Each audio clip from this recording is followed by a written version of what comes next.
that I made earlier. Comey's comments were after the first assassination. Even if the pastor's intent was the case, the 2003 case said, even if those intent really perform the harm themselves. And so this is the whole reason that the indictment got passed down, is subjective prong of what he was. This is the smidge of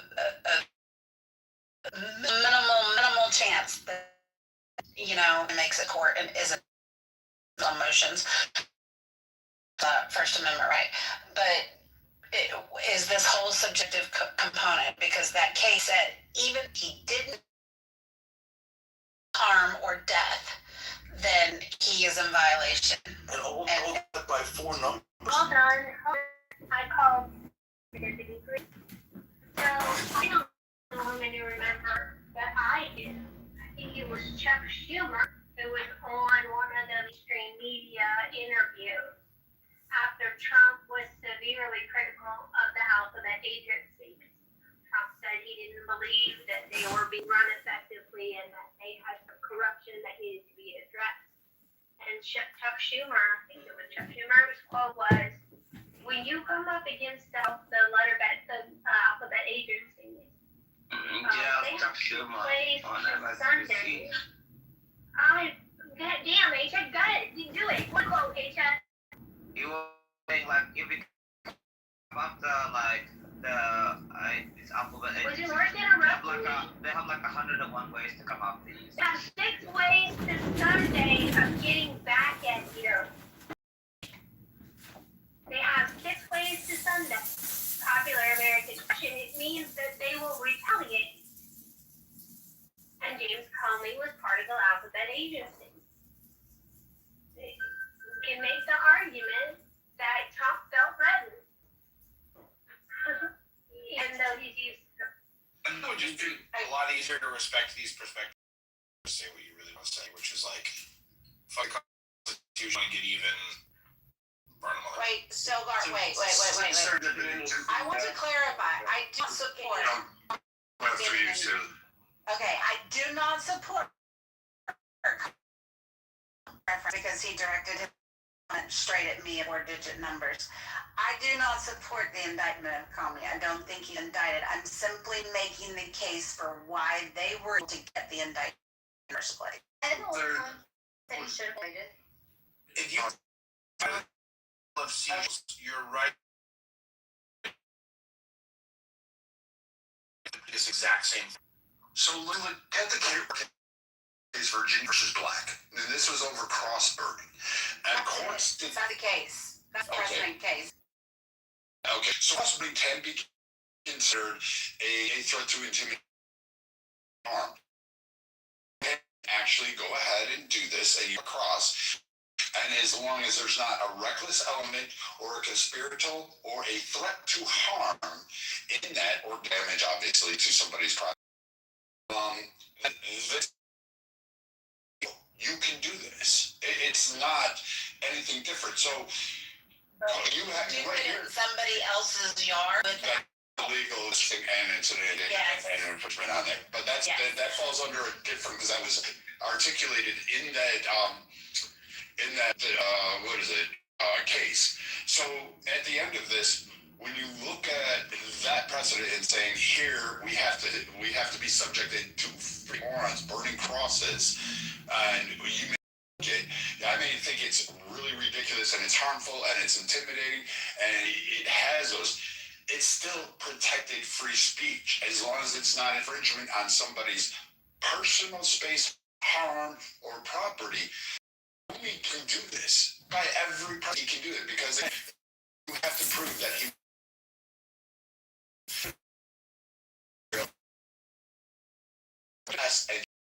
It's not a win. It's actually a setback, which takes away the meaning of what just happened in that fucking Hilton hotel.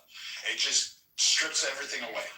Well, the thing is, there's a long road of the Supreme Court overturning the decisions. We can go for education, we can go for Slovenia, Virginia, I can name like 100 other cases that the Supreme Court has overturned. So it's just like that's what you're dealing with currently at the moment. But what makes you think? I want to ask Brad this question. What makes you think like a future system doesn't overturn these decisions? Why are you so confident about this? Why would they overturn it when they actually are? Yeah, but they could overturn it. I mean, like like they could. I mean, I suppose I'd be against it. The dog is overturned. What makes you think you're right about it, though? The Dobbs decision has nothing to do with this case. Yeah, that's what I'm saying. Like, the Supreme Court overturns their precedents all the time. But I'm not discounting. Chief, we can make all manner of predications into the future as to what will happen in the Constitution. But the fact of the matter is it's pretty clear that at least a majority of the room feels that it would be a bastard to suggest indict include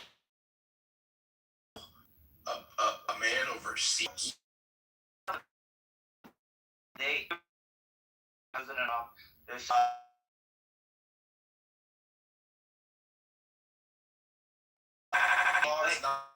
they violated so many constitutional rights that he had to do, and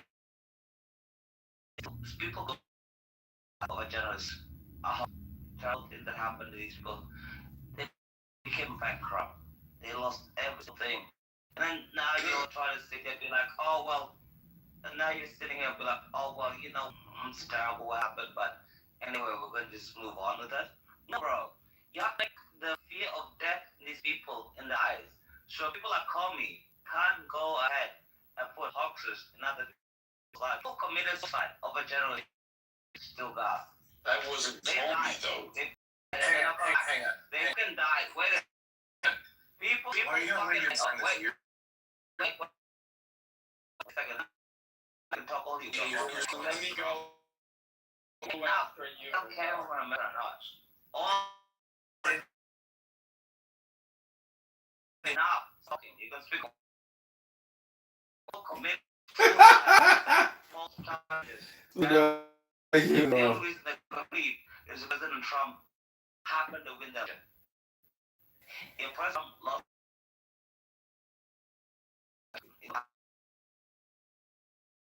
what happened? President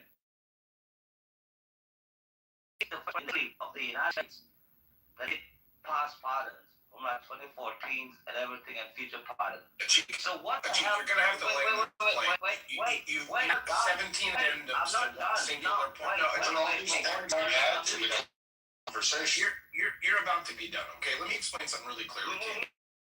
Don't abuse your motherfucker power. You're filibustering. You gotta let him speak. Listen, you're filibustering. Bullshit, You're bro. Don't use your fucking mouth, bro. We keep Don't doing do this. this. Let people finish. Sir, All I I'm don't gonna need. say, he did. Let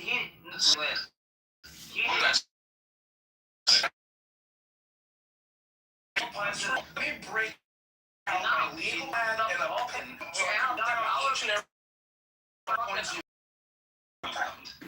Stop talking. Jesus I Christ. did that a long time ago. And you keep talking about no goddamn fuck. Okay, HX, you get 60 cents. 60. Thank you very much. 6. President Biden was the first ever president in the history of the United States to do preemptive pardons and everything else like that. Why? Because he knew he had a corrupt regime. People in general died, committed suicide. People, the United States killed these people, and they did the most horrific fucked up shit ever in the history of the United States. And then when I hear, oh well, yeah, the Constitution and everything else like that, I don't want to hear about the fucking FBI informers onto people. Why? Because they want people to 15 die. seconds. And I know love. And then I want to say, you killed on people. I don't give a shit about abuse powers, the executive branch, and I'm done.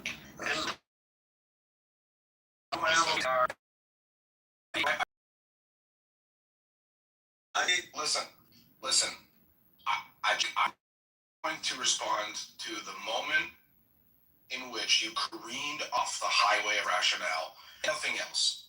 Because I am not presently equipped with a pen to have heard all 15 of your grievances and address them individually. Next time, we do them 2 at a time if you manage. Thank you. The moment you call into question, the moment you submit any other case, any other legal proceeding in regard to this particular case as a rationale as why you do something or wish something to be done or why you think something should happen, unless those cases are directly related to this case by a legal precedent, you are absolutely participating in whataboutism. You're explaining to me why I think we should wipe our asses with the Constitution of the United States simply for the opportunity to get even over some fucking seashells. People think they're funny. This is a lesson in how to be succinct and cheap. Thank you. Okay. Yeah, also serious. Yeah, me after this, cheers, Stilgar. I feel like I'm in a courtroom. So people keep focusing on the fact that they were seashells. It doesn't matter. You could write some. You have some level of that. On Saturday, I Could attended. have written it in crayon. It's not. That is irrelevant. It is meaning of the statement that matters. Number one. Number two. Let's remember, Trump was not indicted illegally. They followed court procedures. They got a judge. They got all of that done through the legal system. But Stilgar, you said it. Why don't we just admit that we want to throw away the Constitution? No. Why don't you say that you're just too afraid to use the Constitution? The reason to use, and you're too scared of being seen as having any kind of backbone at all. Why don't we just say that? And to the other charge of, well, this isn't conservatives are really about, well, if the quote real conservatives are too much of a pussy to actually use the Constitution to their advantage, well, like it's time for the time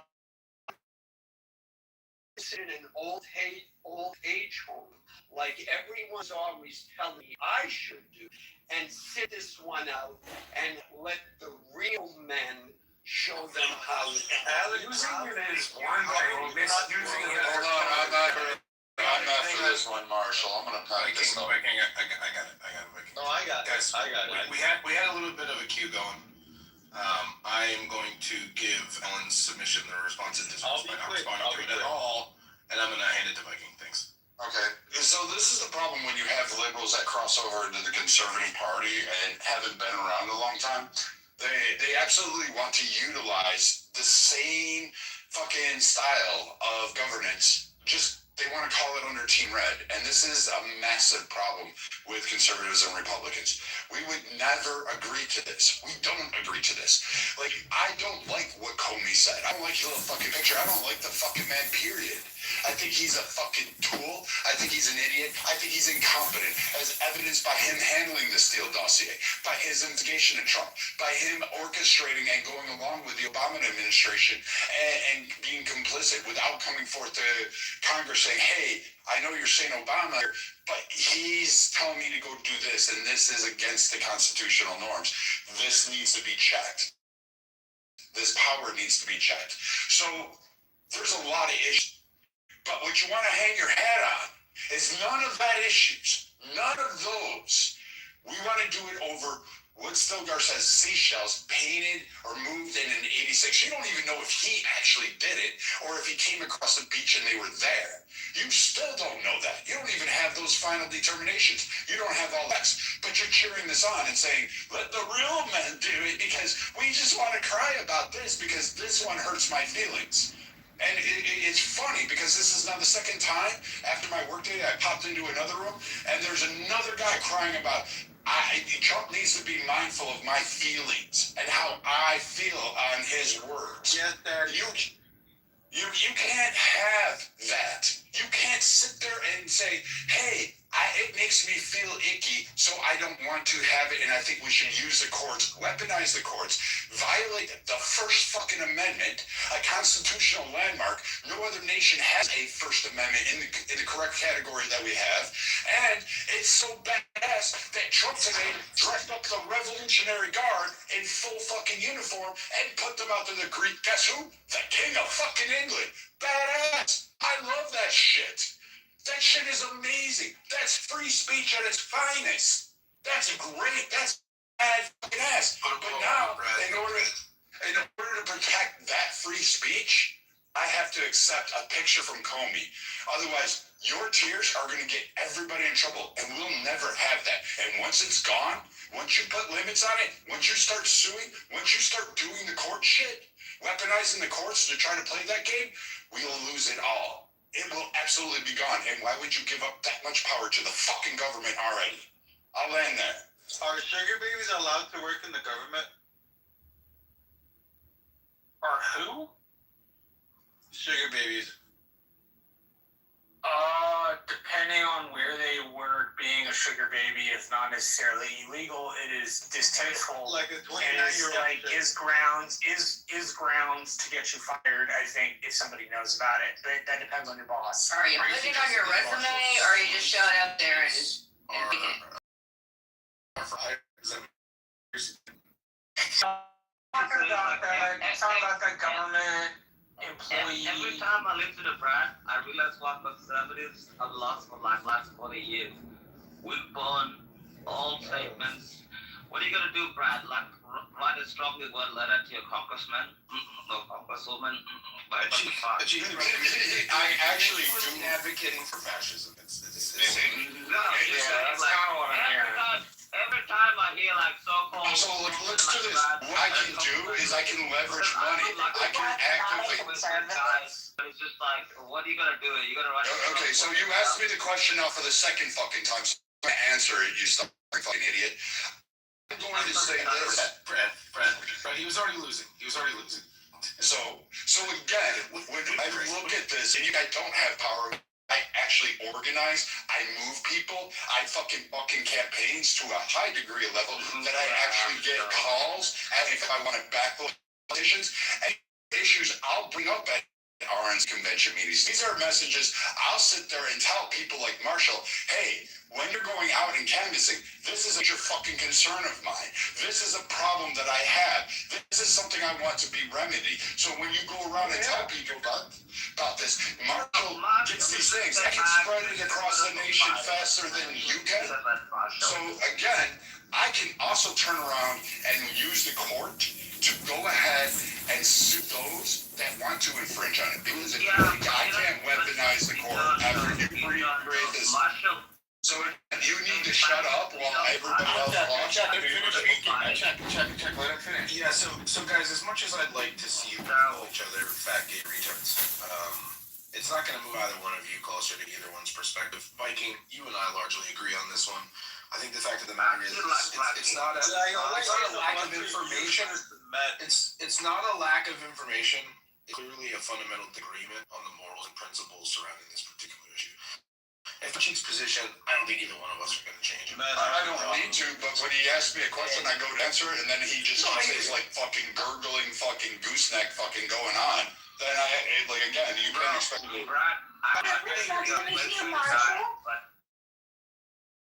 Marshall examples together, and he'll be cranking the. Yeah, but I'm not worried about some know nothing from Australia. Hi, Monica. love being on politics, yet doesn't deal with it. You It's were okay. like, you were just like, oh, It's okay. Hey, Chick, I know you're petty. It's alright. All right, we're giving the floor to Marshall. Yeah, Mark, I think you're particular at addressing these sorts of issues. I definitely want to hear your input on this. So what was the chief contention of the argument? As I understand it, we're talking about Comey. Yes, and the indictment today.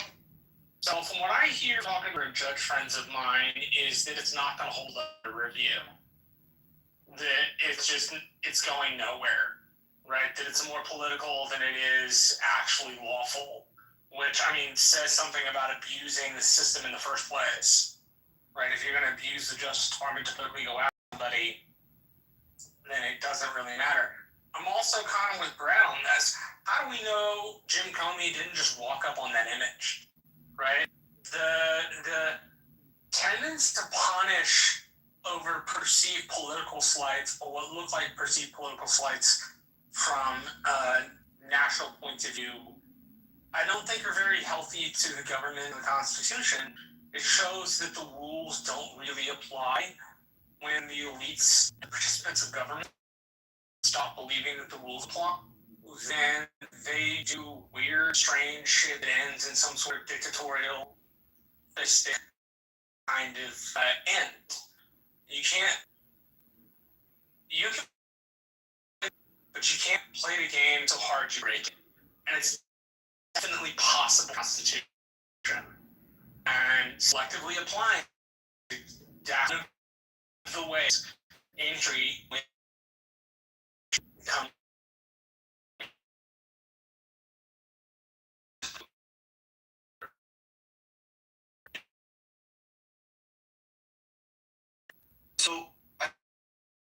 So far, if I'm tracking correctly, and you're the only 100% a good thing.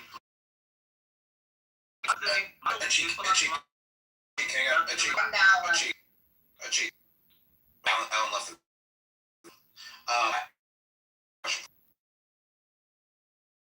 this deserving of adjudication. What do you suppose the punishment should be? I don't know what the punishment should be, but a grand jury of the citizens in DC, a liberal city, where you have no chance of the conservative, DC educated this. Why the hell did you not mention it the whole entire time? He got indicted in DC, Washington DC, with this. Because that's where the Justice Department files its claims. You don't have to look back for it. Now, stop talking. So wait a minute, There's a reason in DC. I don't know what it should be, but they should make an example out of Comey, because what they did to President Trump should never happen to another president, or should never happen to another person ever. They went through. Literally, we had a grand jury indict Trump in Georgia, and people cheered it on. They argued against it. Second, bro. They said it was the same fucking guy said it's impractical. Wait a second. These people in J6 killed themselves, Brad. What the hell did you fucking get? So, They but killed do themselves you because they went generally? They went after them for fucking nonsense and absolute terrible things. So the answer is to violate the Constitution further? And right, call me. We're not going to be moving on. No, There's bro. no point in addressing it. DC Listen, Chief, hold on. Slow down a little bit. It was a Okay. grand jury. Slow down. It was a grand fucking Alabama. Be like, oh, maybe it's terrible. Like it's not the thing ever. But it was a grand jury in fucking Washington DC. Even his own PS fucking lead a trial that happened to him. Fuck that. Listen, grand juries can indict a ham sandwich. Have you heard that American saying, hey, Chick? Yeah, but hang on a second. Okay. So let me make sure I'm following the logic here. Okay. Based on the lawfare and the misbehavior of the previous administration in the direction of conservatives, you think the solution to that problem is to take a bigger bite of that apple to make that point, right? We're in a bar fight. No. I've picked up a pool stick. and your solution is to pick up a pool stick, and you think No. I don't want a poll stick. I don't want terrible things to happen. I just want certain people to be held accountable. One of them is Jim Comey. He's one of the worst of the worst. Okay, but Achik, the question that I'm trying to ask you here is: you think this will stop this? This will put an end to all the madness if we make an example out of James Comey? And because they're gonna feel Achik, you're gonna have a really hard time responding to my proposition in when it's not in its totality. Yeah. I just want to say, I want to make Jim Comey an example. Everybody else talk about presumably you want an example of them because you're under the impression that this is going to cease this behavior from the other side. Yes, it is going to cease behavior because they have to know there's fucking consequences for their actions. You know, when you have like a kid, I think that's you don't have any speaking like a consequences for kid. your actions. I think that's a tremendously naive position. You think No, the it's left isn't going to turn around? What? You think the To this exact same thing as they did the conservatives. Why the hell did you think President Biden pardoned people from What makes you think they won't do it to conservatives? I don't want that. this is Wait a second. No, you keep babbling on and saying fucking weird shit. January 6th had nothing to do with it. You argued on January that Trump saying we gotta go fight like hell was free speech and incite the and riot. And now you're going to say this has to do it. No, you don't stop talking. You're a fucking moron that comments on public fucking policies in the United States with understanding. Ridiculous. play recommendation. Let's not interrupt Achik while he's establishing. Fucking slutty gooseneck fucking motherfucker. All I want is for this bullshit to fucking end. That's it. And that's You don't live here. Let's let him land. Fucking hey, go back to Somalia and fight for your own democracy. Let's not let him land. Nah, bro. Fucking hell. For this to end. Finally. And one of the best Jim the trial of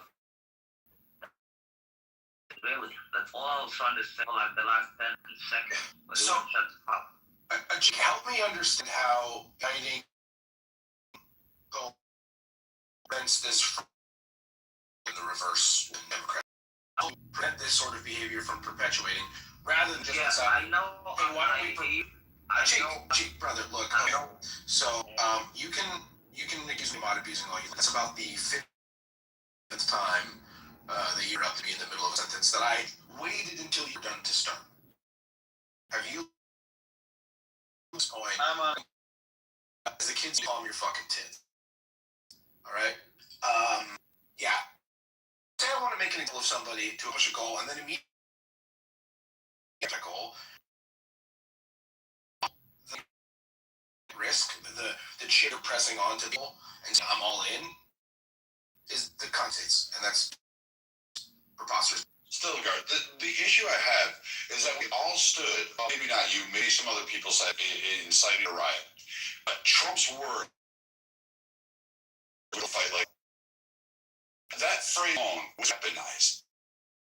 Shits and it, you go break into the doors and in the Capitol, destroy it, shit on fuck asses, computer, things that really you even. So did it mean that, hey, we should violate constitutional rights? There was a multitude of issues that happened at January. Fucking out of Cap police officer with the American flag pole is not fucking free speech. And I don't give our constitution, but this side go and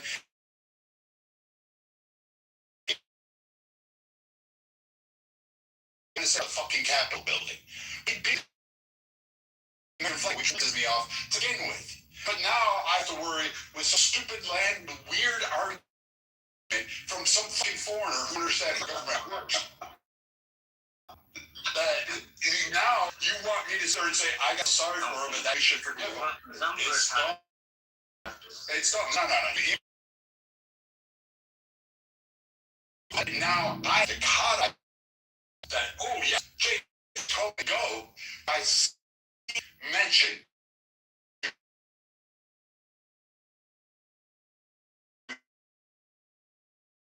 Look at me. Be the same. Who's it? Ben Euro. Wins. What's his name? The guy who says Gale. It's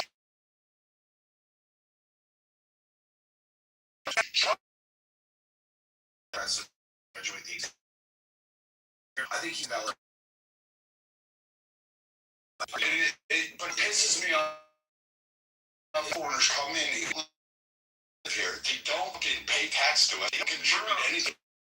American society, and then you sit there and tell us how we need to actually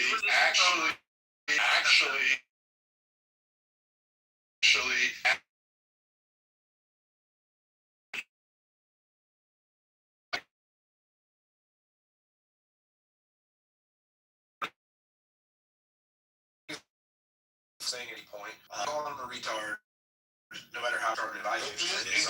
Listen to the conversation. I shouldn't let foreigners don't live per governance or actually comment and our law when clearly they have their issues and their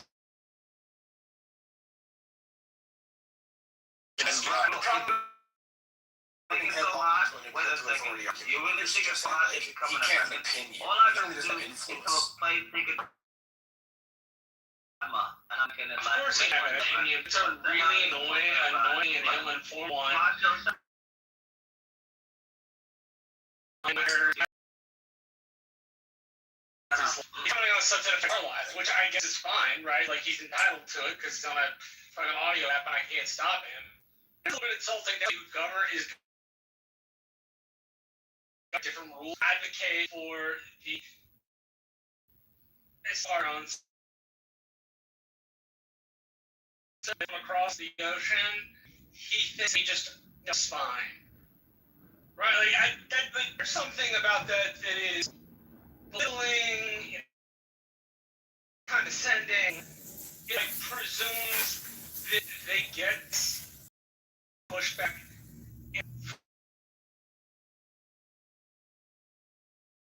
It's ritual. It's all feeling right. Yes. So I guess untabulated. I agree that I think that the issues are validated, and I mean we on this for him to be.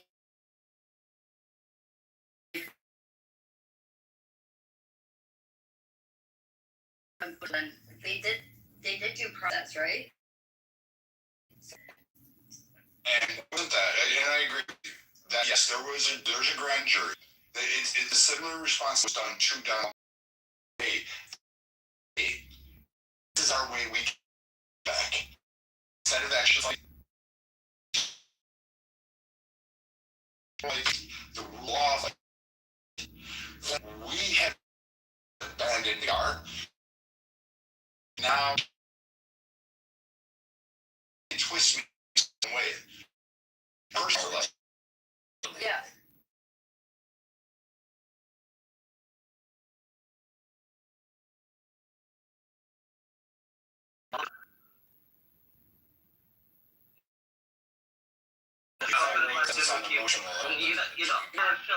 We were talking prosecution Tony and Jimmy Kimmel. Can I reset, guys?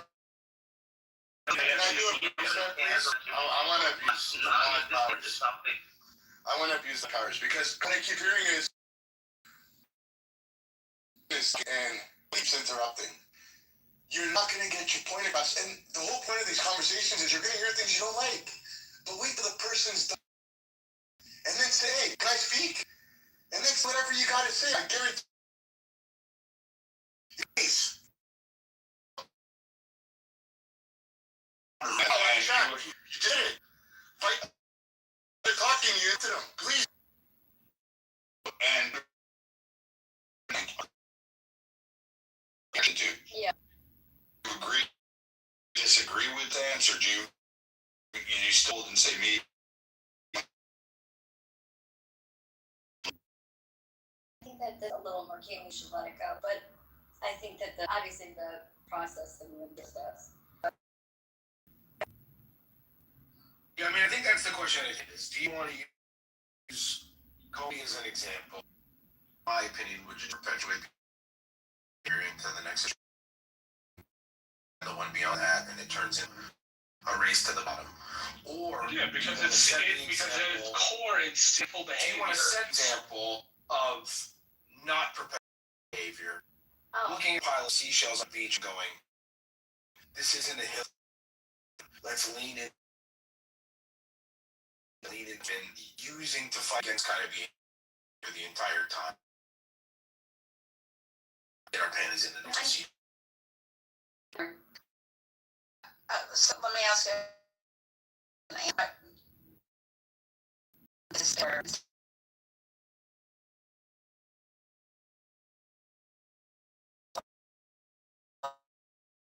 Use 86 as a means of meaning remove, but very used in the terminology of kill or eliminate. It's often used as remove.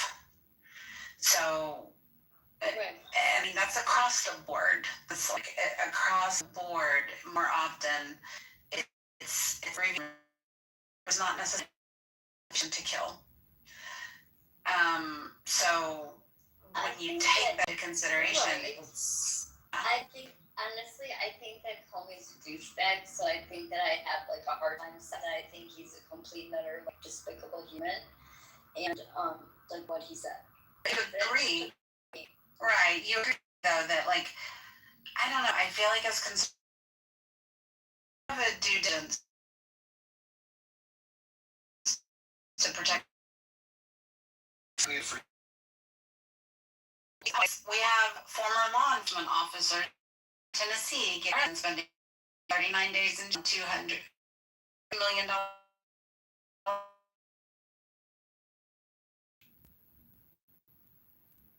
Not for 20 years.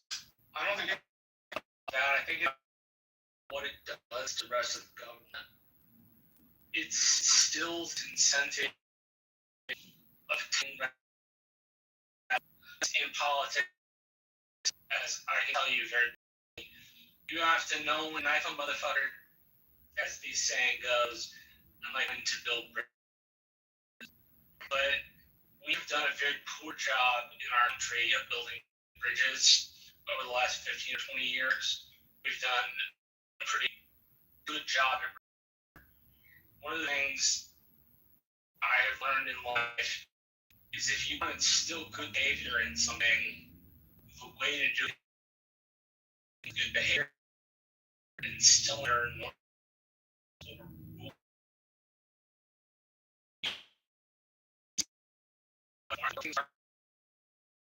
go Comey for. It's retaliatory. It's retaliatory. System. He's striking back. I have a question. What? Retaliatory.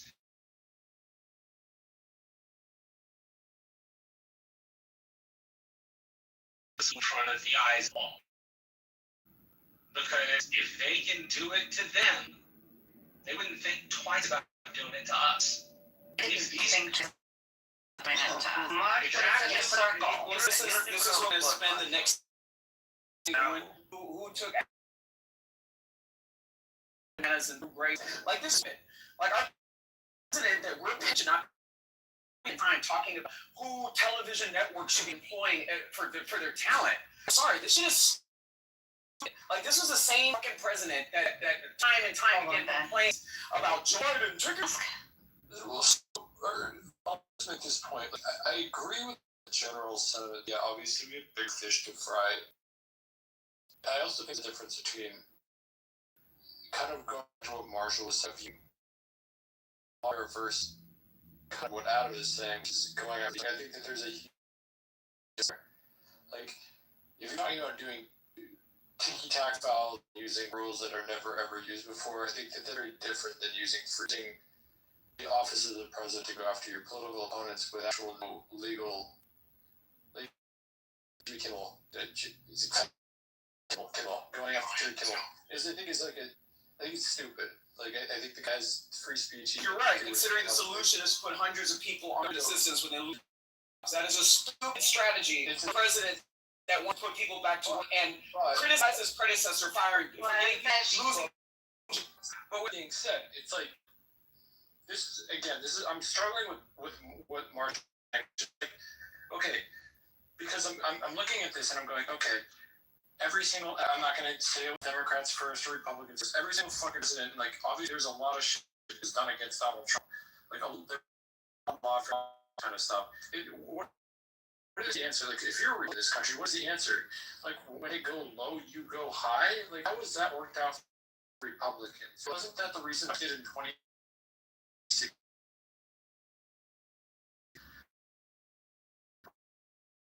Was like, and I think wide out in the open, Democrats are daring you to break the rules. But Ben, do you Yes, not because somebody's gonna come off a wait. But they're saying like every single time that Democrats are doing this, they're like, hey, look, like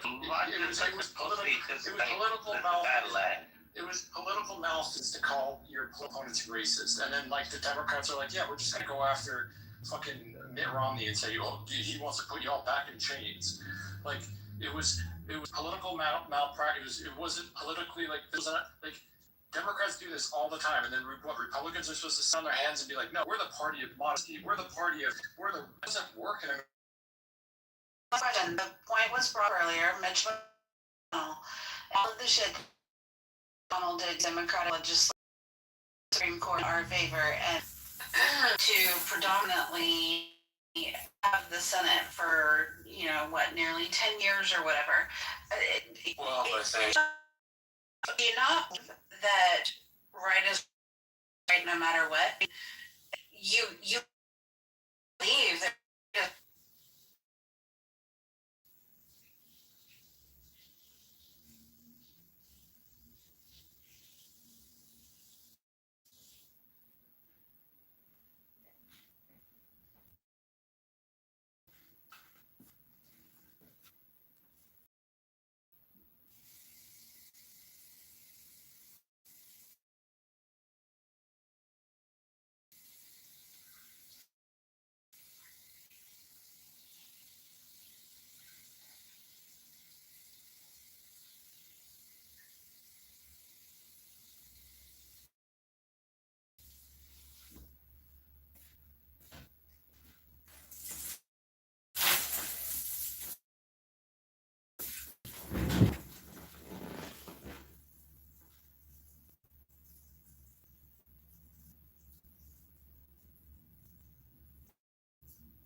Did you talk about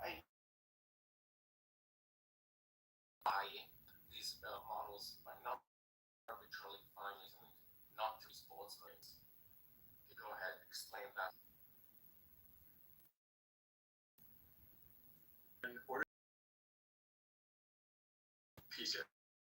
like I'm partial at level saying okay, let's just take away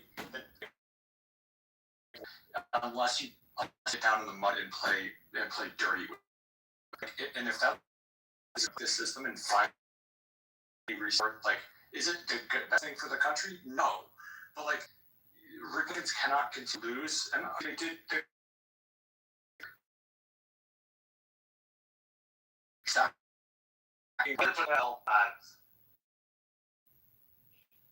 Okay, you're so desperate to interrupt me.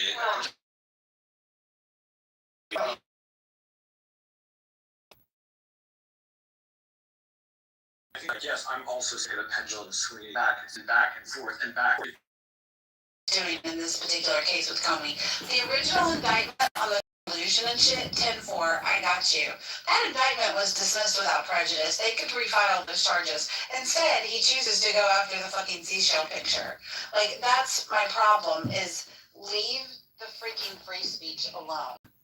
Again, I think it'll be adjudicated. Like, if I haven't looked at the Comey indictment fully, so I'm speaking. I'm speaking with. I haven't read it personally, but like the Don Lemon thing as an example, like going after Don Lemon for that kind of shit. Like, I have no issue with that as long as. Me either, but that was a violation of civil rights. Sure. It's entirely different. Sure, but that's my point. Is like if you're going after free speech and just like coming out there and like I guess this is also a president who's been shot at a couple of times and had three separate attempts on his life, right?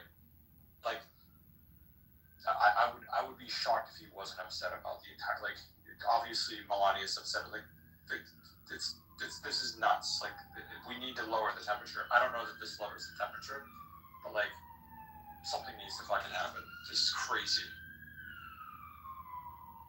And again, going after free speech is one thing, but like, I don't know. If there's a legitimate indictment here, more power to you. Whatever. Yeah, I think that's my problem. Is I just don't think this is not the hill to die on. This is not where I want my tax dollars being spent. I'd rather my tax dollars being spent on something legitimate, criminally wrong that he did, and I'm just not sure that this meets that threshold in any way, shape, or form. At this point, I'm not worried about my tax dollars, considering the bullshit that our tax money did. So, like, I've given up on my tax dollars. Let me put it that way. Like, I live in the state of Maine. My tax dollars. There's fucking potholes all over the street. Like, tons of homeless people everywhere. And we pay the highest tax. Like, and I obviously know that's on a state level. But if you look up gross, disgusting waste and amount of fraud that's in the no doubt. Then I'm like, okay, like these indictments are a drop in the bucket. I understand where you're coming from, but I'm also like, I don't really care.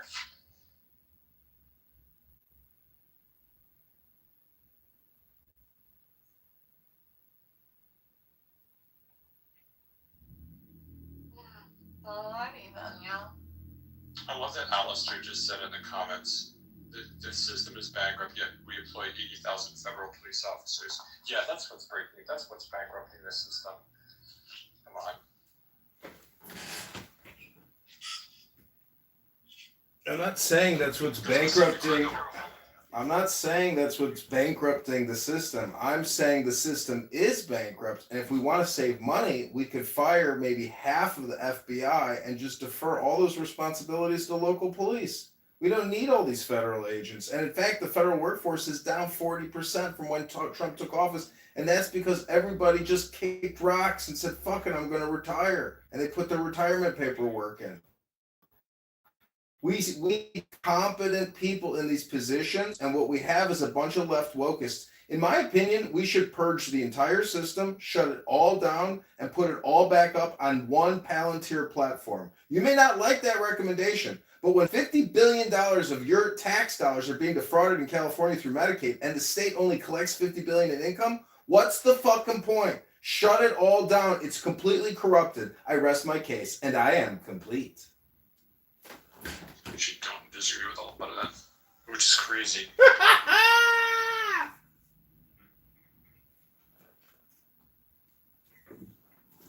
I mean, why do we need Medicare, Medicaid? Pay as you go. Oh, I got to go to the doctor. Okay, great. Now the government's going to pay for it. But we don't need this annual, quarterly, and annual budget billing system. We need pay as you go. The country's bankrupt. We need innovative financial transactions to help alleviate the stress. Hello?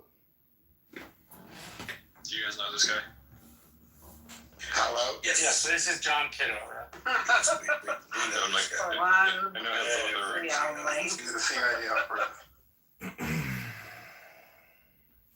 But when he's right, he's right. fucking Donald Trump ran against entitlement reform. Can we all remember that? Like in this last election, he's right. He's right. And Ron DeSantis, like that was Donald Trump's line of attack. Was I'm not going to touch your Social Security, Medicare. Like, that's what's bankrupting this country. It's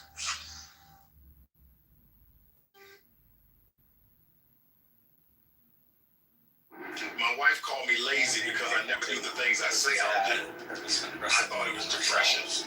This may be the single greatest summary of Islam. Some Muslims are not that extreme, that they are moderate, where the fun Goes into a cave. everybody There's quiet. a river sweeping through Egypt at this time. Made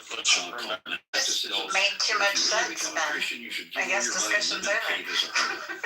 You're right. Just withdraw. It's sort of like No, our version of because separation of church. I'm just going to withdraw from politics. I'm just going to have my own relationship with God. And so I moved to the desert. Everybody without a mom thing. Yeah, so I'm really good at magic. Yeah. I was He is. And then finally I began to talk to her saints. Oh, And that's okay. how the Quran came to be. Wednesday where he's at.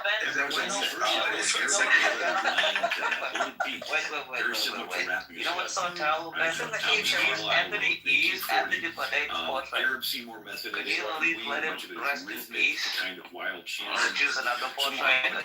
Back to his wife Because Khadija. you're not Anthony She's Bourdain. 40 years old. He's You're full of 25. shit. He had worked for her, and then she Change your married him. PTI. You're not Anthony Bourdain. You'll never be Anthony That he Bourdain. thinks he's And you're not teenage. the half the man is And there. she decides to Just change your fucking PTR. What are you drinking, everybody? Yeah. So she has Change him your sit on her lap. Change your PTR. For yourself to be. She began to And whenever you come up perform, and I take see off Anthony one of the Bourdain, veils, pick up like, oh, this must be a real guy. Did you do a shaming? Is that what you did? Horrible, terrible person. You know, one of the worst. The So, gold change your Ben is PTR. wonderful. I love Ben. What are you talking down in about? Australia. I like Ben as a person, but he needs to change his I love PTR. Ben.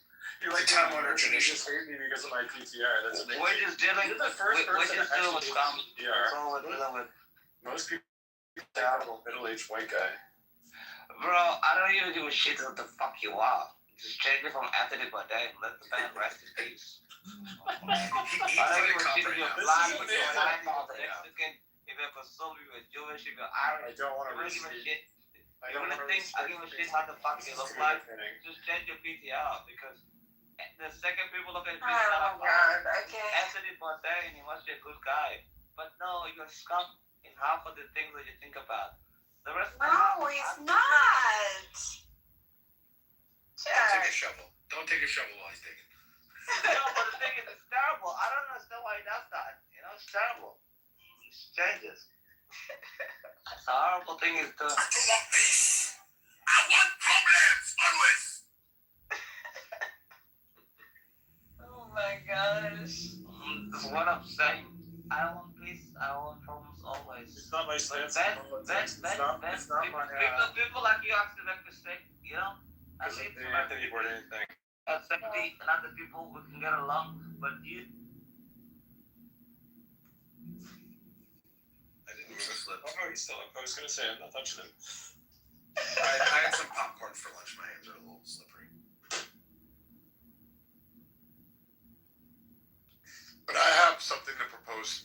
Do you think that it's okay to have somebody like that on national television that has viewers to basically influence the public to want the president of America to die? You think that that's okay to teach our youth and the vulnerable, like the people that are very easily, I don't know how to say it, easy to sway, you know what I mean? Like in their position and it could lead, has anybody thought that this could lead to violence? They should indict Jimmy Kimmel along with Comey. I have strong feelings about this. Do I think he has a viewership and that he can be influential? Yes, I do. But this is kind of where that whole personal accountability thing comes in. I think that the way that you combat something like that is you raise your children to be critical thinkers. You raise your children to, investigate, ask questions, research, and to understand not falling prey. Because the thing of it is, social influencers can be a lot more dangerous than just in the political violence realm. I mean, social influencers can impact girls and their self-esteem and their body positivity. Like, you could go down a list of ways where social influencers can be detrimental to the public's health, but you know what? They exist. And they exist in a country because we guarantee the right for people to have free speech, and even when it's fucking abominable. Even when it's fucking disgusting. We live in a country that guarantees us the right to be able to do it. So the onus kind of falls on us. Like, we have to be capable of using our... Yeah, well, that's what Donald Trump is doing when he's trying to prosecute Comey. He's using his freedom of speech. He's using the law to go against those who are lawbreakers. And if you don't like Donald Trump using the law, well, obviously you don't know what the fuck the law is. Hello? No, but I'm talking about Kitover, you know. But Hello? But so I would agree with what you're saying, but I also agree that a lot of parents these days aren't raising their children. Social media is raising their children. You're right. And that And shame on the parents. Shame on the parents. Absolutely. Yeah. But then there has to be some type of responsibility where we have to take as humans to say, oh fuck, okay, we're allowing our children to be raised on iPads and iPhones and whatever, Androids, and television and Instagram and all that stuff. Should we have responsible speakers? No, we should restrict social media. That's the obvious answer. I mean, like, we have laws on cigarettes in this country. You got to be, what, 18 or 21 in most places to buy cigarettes. Why are these laws in place? Because kids are not smart enough to make their own decisions, right? Like I agree with what you're saying, BB. Like, I really, really do. But I think it has to come down to restriction of the social media companies. Like, the social media has been... I mean, we're talking about Jonathan Haidt earlier, and Monica and I think Serendipity, I think you were in the room as well. We're talking about Jonathan Haidt earlier. He's on this huge campaign at the moment about social media usage in kids. Like, that has to be where this comes from. Well, Ben, I think you touched on something that's so powerful, and I think it was so subtle that I don't think people really caught it. And then I would ask, like, people in the room, do people have a problem that there's an age restriction on smoking cigarettes? No. Yeah, of course I'm a fucking pro with age I check. Stop. It's annoying at this point. You asked the fucking question. No, I know, but it's like there's like alcohol involved with the answer. So hold on, because I think it's very important what Ben said, and I think it's if people don't have a problem with if people don't have a question. And the problem is you don't give simple answers. Sorry, bro. Just hold on for a second, because there's something to be said about what Ben said. Yeah, I wanna answer this for you. Go ahead, dear. Yes, I don't have a problem with there being age restrictions on smoking cigarettes. The thing of it is, it's a tangible good that you have to go to the store, you have to interact with a person to purchase and verify your identity. I think the problem comes in the virtual reality, because there are too many ways to bypass verifying identity. You know, this kind of leads back to that Meta case that they just lost recently. Meta and was it Google? I think Google's the only other one that didn't settle. They just lost that case in California to that girl who essentially blamed her mental health issues on her social media addiction, because somebody handed her an iPad at the age of 6 and she became addicted to YouTube.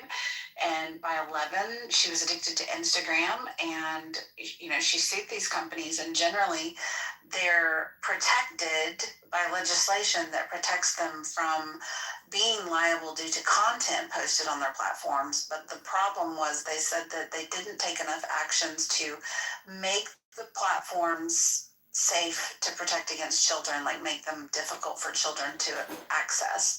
But when you have parents who are logging children in, creating accounts for them, bypassing all of the rules, I worry that this is a slippery slope, again, to curtailing our First Amendment right. And it's an entirely different ballgame when you're talking about virtual versus in person. I think the restriction on purchasing of tobacco products is clearly not effectual, right? There was a dramatic decline in cigarette usage, but it basically tracks directly with the increase in vape usage. And now at this point, they're like Motorola's buying up companies who are developing vape detectors to be placed in like middle schools, right? There's a massive market for this. The private sector is running at full steam ahead to attack this problem. So the question is does this legislation do anything? And we've seen I think it was 5 or 6 years ago, something like that, we raised the age from 18 to 21.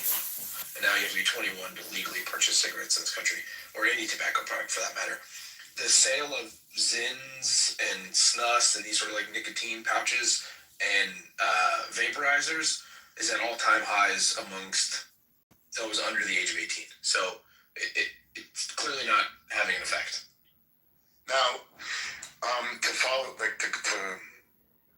up on that, do we think that there needs to be tougher laws on parents? Like, does the government need to step in and have more control over the children? Basically, because the parents aren't doing what they're supposed to do. Like, should the parents somehow be held to account? The problem is as much as I'd like to see that, I don't think that would be effectual either. I think it's a cultural problem. It's a cultural problem that parents have now like outsourced 3/4 of their job to iPads, and they've kind of yielded to this blame everything around my child, not my child behavior. And I don't think there's any type of legislation that we can implement that would improve the quality of life writ large and also improve the condition of that issue. It would have to be tremendously authoritarian and make more victims of like putting parents in jail for their behavior. At the point that the juice wouldn't be worth the squeeze. So like in Canada, they introduced a bill a couple of years ago. I think it was Bill C-81. Yeah, you have to have a look at this, where children are basically property of the ward, right? So of the state, and basically parents don't have any rights. So little Johnny goes to school one day, and I know it's gonna sound like I'm going off like a course here, but I'm not, right? No, I'm tracking. I think you're dead on. Okay, so children go to school. Little Johnny goes to school, and he says, "Hey, I want boobies." Yeah, I want to be a girl. Yeah, I want to be a girl. He goes home and he says, "Daddy, Johnny, I want boobies." Daddy says, "You're Johnny. You're a boy. Boys don't have fucking boobies. Smarten the fuck up and go back to school and be a boy." He goes back to school. He says, "My daddy says I can't have boobies." They can now legally remove that child from the home. Yeah. Because they think that child is being endangered and they want to protect that child. So now the parents lose the right of raising the children because they believe that the parents are endangering the child. And I think that has a lot to do with things like this, like the Jimmy Kimmel situation, the iPad situation, the smoking situation. But where's the line where it stops? Like, I think that there could be a happy medium, but I don't think it would stop. And I think it's a slippery slope, like what Serendipity was saying, and you were saying, that where does it stop? Do you know what I mean? Yeah, the issue is when we want the government to use tweezers, all they have is a hammer. And if we put this kind of control in their hands, it's largely not going to improve conditions of what we set out to improve, and it's likely to worsen conditions elsewhere. And I just think, yeah, it's a recipe for disaster. Unfortunately, it feels like a more tenable solution than hoping the culture will change. But like, unfortunately, kids are gonna have to die of popcorn lung, and we're gonna have to allow them to suffer the consequences of sucking down vegetable glycerin by the gallon, and then something will change. A couple of things, When the smoking age was raised to 21, less teenagers smoked, and I think even though the number of vapors is increasing, I think the total teenage vapors is still lower than those that were smoking cigarettes before the age. No, it's actually higher. Well, the trouble is I just looked at AI and it's right. the opposite right now. But, Maybe in America, sorry, I know in Canada it's a big problem. Edie's right based on the statistics, but the problem is like, how do you account for the kids that are certainly hiding it from their parents, certainly aren't responding to these sorts of surveys? And if you look at the private sector, there's investment going into like anti-vaping technologies. I work with public schools in a security capacity, and the demand right now for the ability to identify and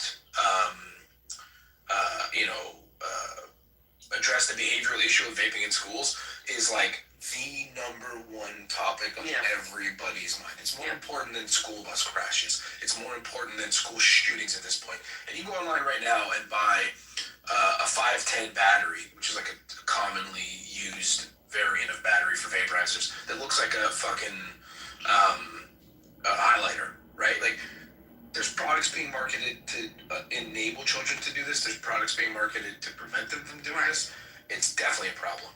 Right. Cigarette use is naturally going to go down when the dramatic increase of vaping happens. Right. And the problem is, so sorry, Edie, because I'm in the space of vaping, and I know a lot about it, and it's a fucking huge problem, because even in the States right now, I think there's only 2 or 3 vape products that are actually legal, FDA approved, right? All of these vapes that you guys see, like Craze, Aloe, they're illegal. But they're selling them like crazy. So making laws, changing the legal age doesn't seem to be the way to do it, because manufacturers are still targeting these products. No, the problem is that there's only one company or 2 companies that are manufacturing vapes in America. The rest are being manufactured in China, and they don't give a fuck what they're putting in there. And so, but the ones that are legally doing it still will find a way to target younger people, even though there's not legal. They'll just say it's not for younger people, even though we're making it in bright colors and all this stuff, And then you have, stores are selling these things, just like with THC products. There's stores all over the place in states where it's not legal unless it's a dispensary, but they're still selling a THC product that, that they're not supposed to have because nobody does anything about it. Well, look at Florida. They don't call it THC, they call it Delta 9. There's stuff that's actually labeled THC in stores. So I don't know how they THC is an umbrella category of a bunch of different molecules, and what they're essentially doing is creating these loopholes in the law to circumnavigate certain rules and make these THC analogs that are then legal for sale in this gray market capacity. The problem here is I firmly believe that is like a direct result of what we see as the government. Right. I think that's the point I'm getting to. The government, and when you talk about social media, so there's still kids still can't go to see like R-rated. I don't think they call them R anymore, but there's still restrictions. No, they're still R-rated. No, they're R-rated.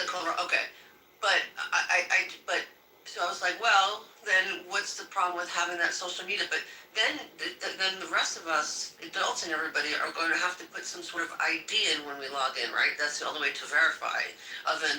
Unless they just say, are you 18 or over? Which obviously isn't going to verify unless you put some ID, which I don't think we want to do. Put an ID every time we log into social media.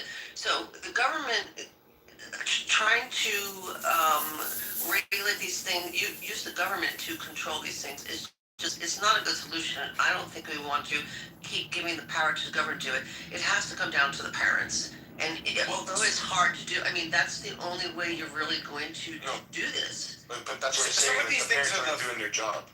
Some of these things are the fault of the government. The parents need to start doing their fucking job, because you don't want to rely on the government to do it, because it's not going to work.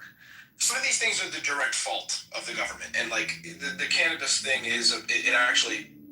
It makes the argument into these other categories insofar as if the government would do what the clearly overwhelming majority of the American populace wants, which is like federally legalized cannabis like Canada did, then we wouldn't have to have all these loopholes and workarounds, because unfortunately some of these loopholes and workarounds are totally innocuous and they buy it at the head shop and they don't even get high and it's no big deal. Some of them are bath salts. Right? Yeah. Bath salts was the same thing. It was analogs of other compounds that were otherwise made illegal. This is like a problem of the government not appropriately regulating the market. Can I interrupt? I hate to interrupt people. I just want to point out one thing. I want to bring everybody aware to the chat of the threat that I just got from a check. And I think that you guys should all be aware of this. BB, you're a wanker, and I hope you shit yourself in public. I think that's uncalled for. And I think we should all stand up against aggressive shitting yourself in public. Shitting yourself in public. That's gonna affect it. And Dino Cheek. I was just gonna say, Stigler, are they marketing part of the problem is the marketing efforts are marketing towards kids, how the advertisements look. I mean, we have that problem in my industry. It's a big problem, and there's mass torts actions and big lawsuits that have been settled because the marketing is appealing to kids. And, you know, there's Any marketing is appealing to a child. Yeah, It doesn't but matter I mean, if it's geared to a 50-year-old. I understand That's that. largely what we're getting at, though, is what we're saying. Yeah, I mean, we have it in the gambling world. It's a big problem. And the government's lack of action in terms of vaping leads to like BB said, there's 2 or 3 vapes that exist in the country that are actually able to be legally sold, and the rest of them are operating in this weird gray marketplace. And crackdowns kind of ebb and flow at this point. But what does the packaging look like? Like, you know, that's my It's question. not the packaging. Like people What are. I'm saying, Abby, is that's what's incentivizing the sale of these products in these gray markets, making them more easily accessible to these kids. So Right, and they look attractive to kids. I mean, I that's was the talking part like a minute ago about a vape battery that you can buy on Amazon that looks like a highlighter. It looks like a 1-to-1 highlighter. How long are you guys gonna go on about vapes? Because we haven't even gotten to COVID-19 injections, you know, for all these youth. I mean, that Pfizer, Coca-Cola brand push. Wow, what an incredible marketing. You know, Moderna, J&J. Oh, wow. But I think there's a misconception where people are thinking that the packaging is what attracts children. It's not. It's the flavors. It's the fact that it's strawberry. I have a genuine question. So let's just say, for the sake of argument, you added kerosene to cornflakes, and obviously nobody's actually going to do that. But there are consumer protection laws. I ask this as a genuine question. I don't have an answer to this, but like, you know, you see this RFK Jr. is doing a bunch of shit. He's saying you can't have all of these harmful chemicals in our food, which is like, that should be like, well, no shit. But like, I ask you this genuinely, is there any recourse for that to say, hey, these chemicals are really, really harmful, and you just can't sell this in this country because this shit is just really. The problem is the chemicals aren't harmful until they get heated. Okay. So. And then it changes the molecular structure, and that's where the chemicals that are in vapes, they only become harmful once they ignite, like once they get on the heat, the battery heats it. And it turns into the vapor. That's where the poison comes into effect. Before and that's to your earlier point. The whole vape market was a niche market. There was a kind of a nice little cottage industry of mom and pop shops popping up, and people who wanted to be into the vaping thing had to like wind their own coils and make their own canisters and like build these vaporizers, and they were largely like purchasing the vape juices domestically, and it was made here. Go into any gas station within a 5-mile radius of. Now that's treating the ball numbers as like constant values for universes you might find yourself in, and then there's less of them in the naturalism, right? Which is a crude analogy because it's actually like way more complicated than that, but like it makes the point. I mean, I have this thing in my Islam essay, which is just, I have it be numbers drawn on a piece of paper, drawn out of a hat. So I'll call it the hat argument now, but anyway, it's just the fine-tuning argument for God. For atheism. No, we should call it the stepping in the buckets argument. And stepping in the bucket is a thing from baseball where you, instead of stepping towards the plate with your lead foot, you step away from the plate. Thank you. Do you guys mind if we just quickly, Deepak, can you just cover, because I don't know how much time we have, can you just tell me what happened with your resolution with Zelini? I mean, I actually, I messaged you. I mean, you asked the question, like, on that, and I can answer that. Okay, but, I mean, can you tell me? Since I don't know how to read. Well, yeah, it's like, we just think that, like, why not to give him thinking that, a bit.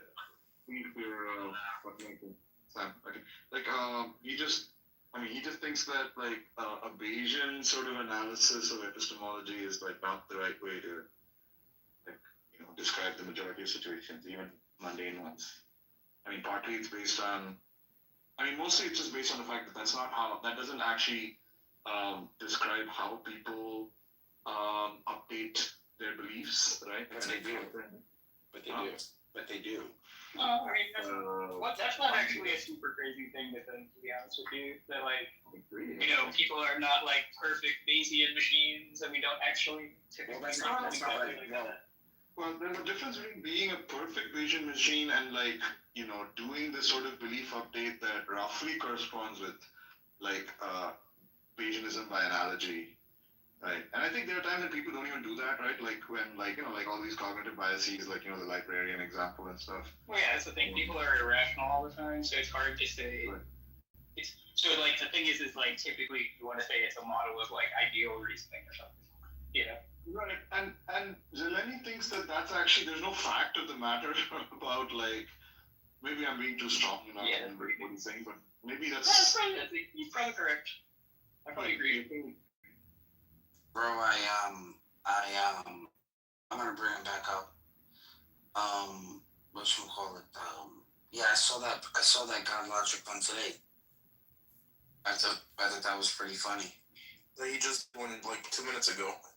The Muslims are running, and the Muslim was begging for mercy, and his mods kicked the God Logic off. They were trying to save the guy. I saw that one too, and he was like, "Man, you agreed with what I'm saying to you about."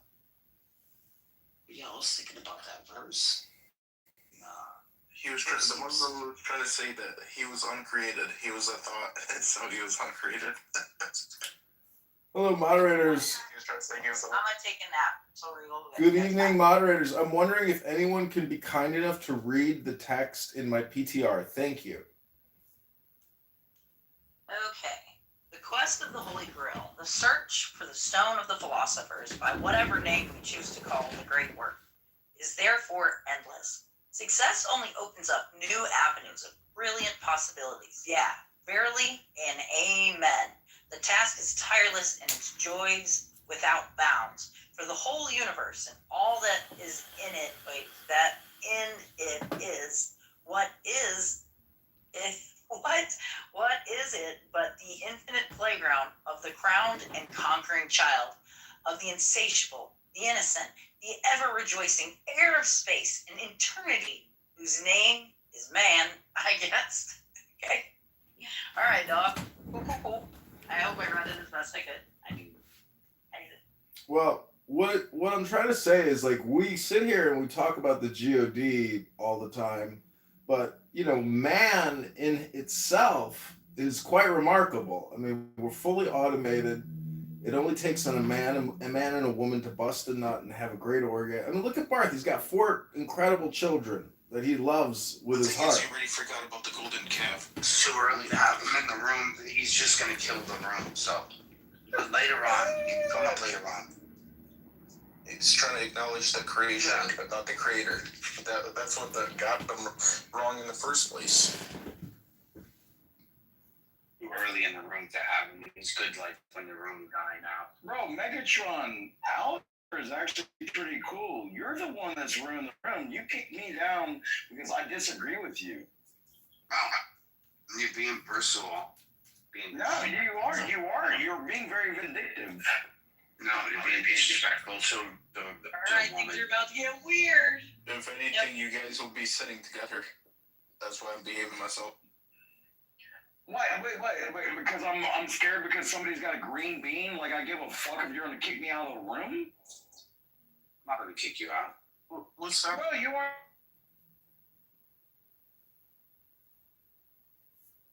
The other thing, here's how it started, and I think this is also a more reasonable question to ask, is let's say there's a claim and you use it to update your beliefs, right?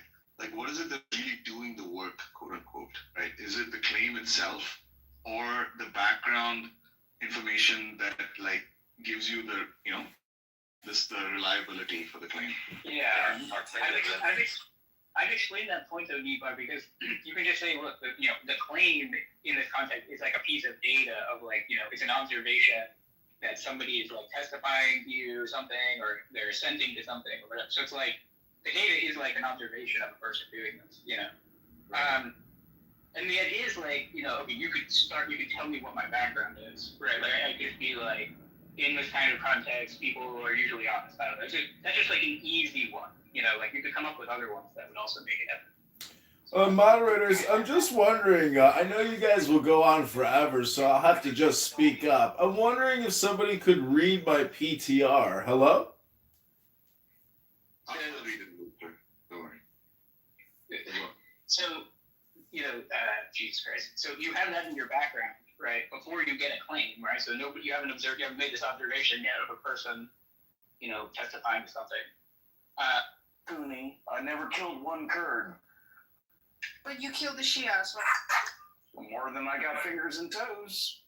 And they let you live and suffer life like They have a $50,000 fucking price tag on my head. They let you live because you suffer like a pig. I suffer like what kind of pig? Like the pig you want to throw your pearls at me? But you granted them a martyrdom, right? Heaven, but they granted you hell and fire and suffering. Dude, I was the medic. That's why you sound like a fucking devil here. He has like the best rate. I'm calling you. And as a result of that, Right? No, I mean, dude, I'm a Georgia boy. You shoot at me, I'm gonna shoot at you. But I never went there to hurt anybody. I went there to be a medic. It's not my fault you turned me into the old me. The problem increased the proclivity. You're not shit, bro. So don't talk to me. No, I mean, I'm not shit because God is great and I made myself small. No, what are you telling people if you're a medic? Because I had a gun and people were shooting at me. What kind of gun did you have? An M4, a 249, 12 gauge, and an M9. What are you doing with a 12 gauge? Shit. Got it? Dude, when I wore my full battle rattle, I was 130 pounds heavy. But I would do 12 miles in on a 6-hour dismount. We would just walk through the city. Yeah, I'm kicking in doors, knocking, hard knocking, running the shit out of shit. Right now, I'm skinny as fuck, and I weigh 195 pounds. I'm 155 pounds, and I don't really give a crap. That's not big time. You are that shit.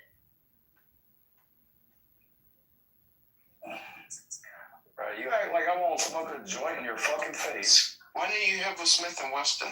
You said you're a Georgia boy. Because I prefer my Berettas.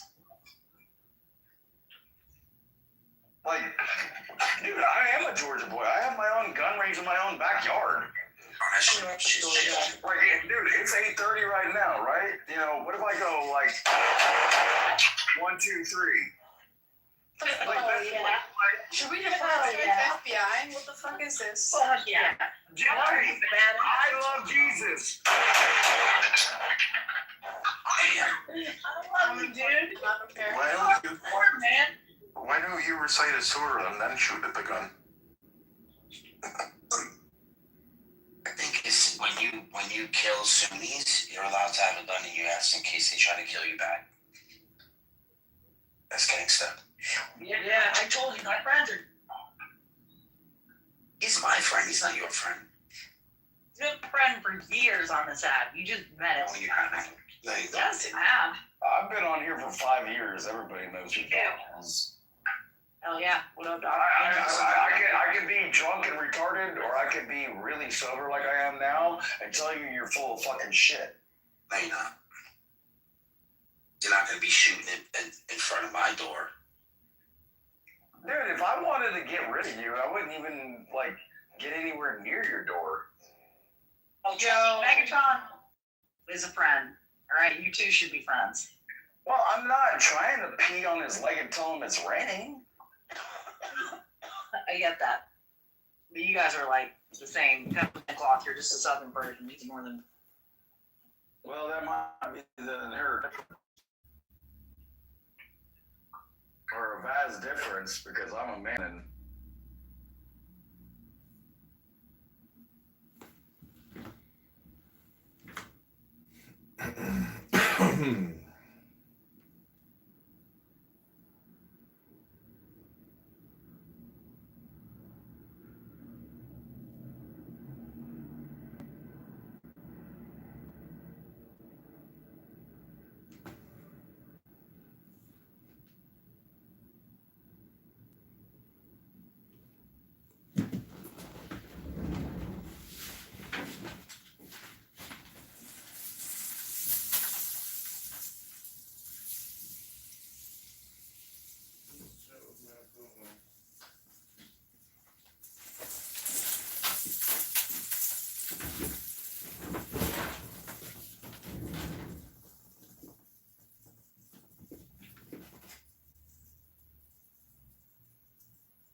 elites of the last 100 years are a group of foxes who basically took over from the old American Christian wasps, essentially, and then became the new leaders of America through democracy and infiltration.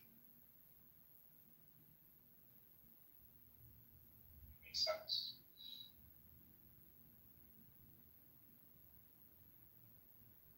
I like how you compare current CEOs to like aristocrats and kings. I mean, that's what they are, right? In their corporate structure. Right, they're just a group of free market aristocrats, right? Where they have a lot of power and influence, but they have no obligation to their own country, their own people. They just have obligation to their own family capital, essentially, right? And to their corporation. Right. So now all the aristocrats, merchant class, and middle class owe no loyalty to their own country. And we have globalist capitalists, globalist finance, but we also have globalist consumers who want to buy cheap goods from China, right?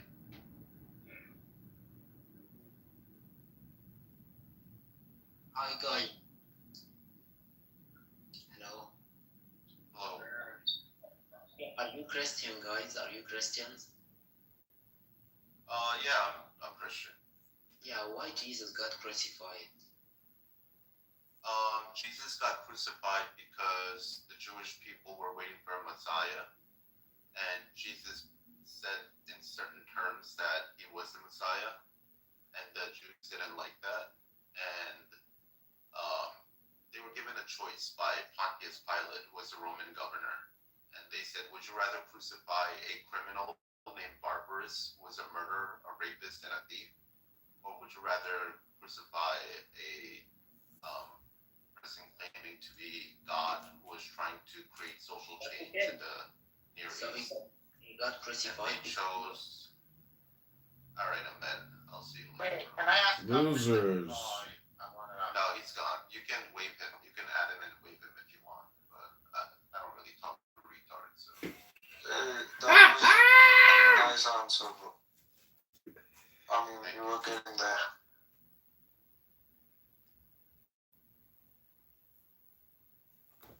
There are different ways to see the figure of Christ. One of the things he was trying to do is bring back the custom of the Jubilee, where you forgive the debts of the lower classes that Jews used to practice, but started practicing less more with the Pharisees. And, the Lord's Prayer is forgive the debts of those who owe money to you as if you would like to have your debts forgiven. But a lot of modern Christians changed that word from debt to sin, and they kind of missed the mark on that. So I would say a lot of Christians aren't really Christians. They're subverted Christians. So what you're trying to say when people say Jesus died for our sins, it's Jesus died for our debt? Our debt, correct. Not you. But I think that makes even less sense than sins. Or maybe because I've heard it so many times. Right, correct. I get where you're coming from, but it's not just sins that he died for. It's also debt and because the forgiveness of debts is what prevents indentured permanent servitude of your family for the next 1,000 years or 500 years. And the Jubilee that the Jews practiced is what was a way of preventing their own people from becoming permanent indentured servants. Whereas liberals think that there's nothing wrong with permanent indentured servitude. Yeah, I mean, this is like the same concept in Islam there is for it with regards to interest. That is what that came from Christianity and Judaism and Sumer and Babylon way before Islam even existed. Wherein interest was forbidden. Too much interest was forbidden, but instead of giving people money in welfare, what they did Voters of the was 16th district, this is John. Sumer, right, which is one of the oldest civilizations. You can see this in all the Near East derivative civilizations like Babylon and so many different groups of people in that region before the Jews. But Jews, I think they of interest, usury or something, right? Right, but that's when they more came to, right, that developed more when they became a minority of the Romans and then came into Europe, right? And there weren't that many jobs for them to go into, so then they went into usury, yeah. But the Catholic Church historically were against usury until they weren't, and until they weren't the power structure of Europe. And the Catholics are the last Christians to practice the Jubilee, actually, historically. What is the Jubilee? The Jubilee is the forgiveness of debt of the lower productive farming class so that they wouldn't be in permanent indentured servitude. But how can a church forgive the debts of farmers when the debts are with the banks? Well, because in those times the church had a lot more influence, so they could. And then in historical let's go back to pre-Christianity and pre-Judaism. How did ancient Near East societies practice debt forgiveness? There was two types. One was that every time there was a new coronation of a king, he would forgive the debts. And because the debts were taken, like let's say you were a poor farmer and your tools broke, and you're a poor farmer, so you can't buy it, right? You would go to a local temple, which is the religious, or you would go to the king and the king's state and ask for a loan. Okay, and over a period of time, those loans would stack up, but you were still able to produce wheat productively because you got those loans.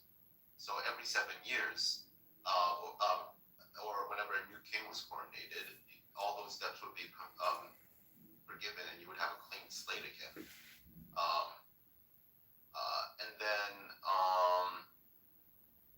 And then every 50 years, the king and the religious temples would redistribute all the land in their society so that people could go back to their homeland and then allow for the free market again.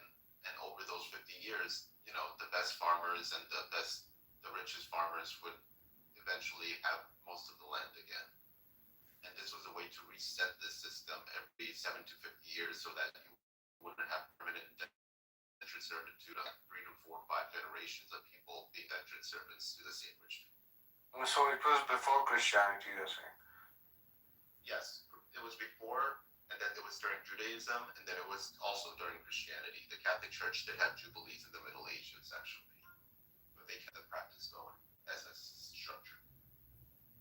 So you don't believe in the whole idea of Jesus died for our sins? Like if a Christian commits, say a lot of crimes, say Hitler, and he's a practicing Christian, he won't go to heaven just because he's a There's Christian? an element of that. Yeah, there is an element of that, but it depends how you interpret it.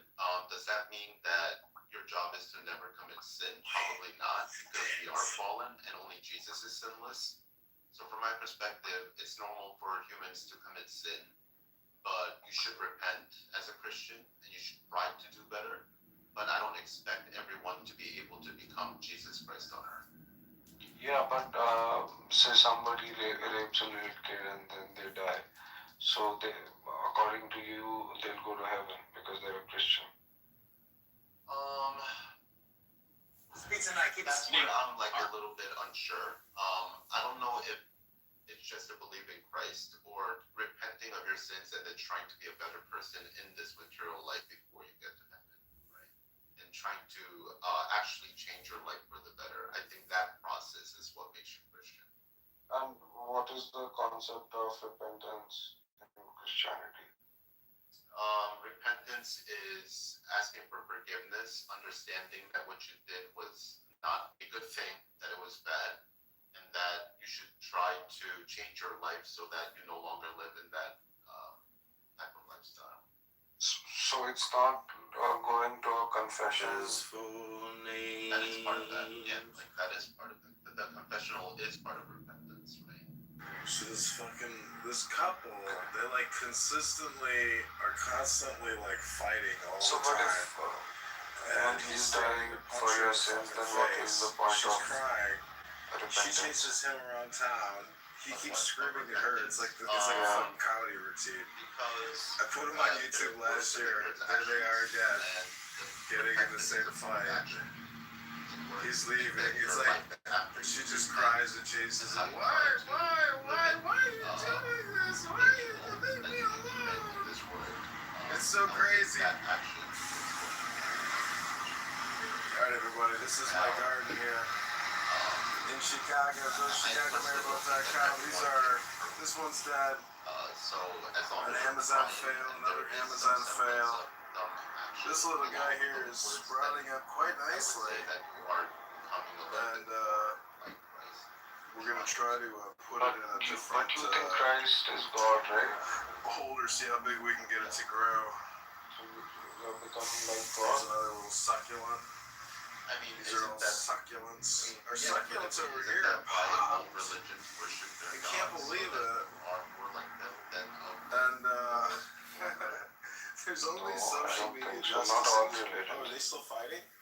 not They're back at all it again? religions, but I would say Where do that they go to now?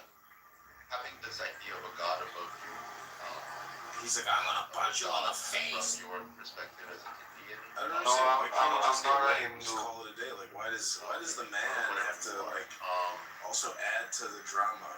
Can anyone explain that to me? Like, isn't that kind of gay? Maybe he just doesn't like women or something. Maybe he doesn't like hot young chicks that are just like crying and want to just bang them. And he's like, I'm gonna punch you in the face if you keep talking to me. Stop talking to me, girl. you could have Indian gods that Alright, everybody, we're gonna go to the front of the house, see if we can capture it gods, but from another angle. I think he may. gods. I told you I'm not a Hindu. I have no idea. I'm a Muslim. So, but I mean, we worship God just to like thank God or whatever, right? And just to worship Him, to let Him know that we are His servants and whatnot. Also, it helps. So there's this saying which roughly goes as praying is like keeping the cloth of faith clean. If you don't pray, the cloth gets dirtier and dirtier. Yeah, so I don't understand what you don't understand about Christianity when it's similar in that respect. No, I mean, we can't be godlike. I mean, that's like the more absolute, the biggest sin that you could ever do is try to be godlike or something. I would argue that if you truly contentment as much as humanly possible, you should be as dirty as humanly possible. You should be as disrespectful as humanly possible. But I don't think you would argue that, which means you more agree with me than you don't. Ironically. No, but following the commandment. Possible, you should, excuse me, you should murder as humanly possible. But I don't see Muslims advocating for that either, right? Except in certain. But following the commandments doesn't make you. Wait, can you just agree with me like on that, or can you disagree with me on that point? Like, is the point of life to be as sinful, to be as harmful of a human being as humanly possible? I had to figure out whether her vitals, or we can't, whether she was really going through something. A greater, I gave her a little bit of like, aspirin. Actually, I gave her an Excedrin, which is aspirin. Okay, can you repeat what you're saying? I'm sorry, your accent.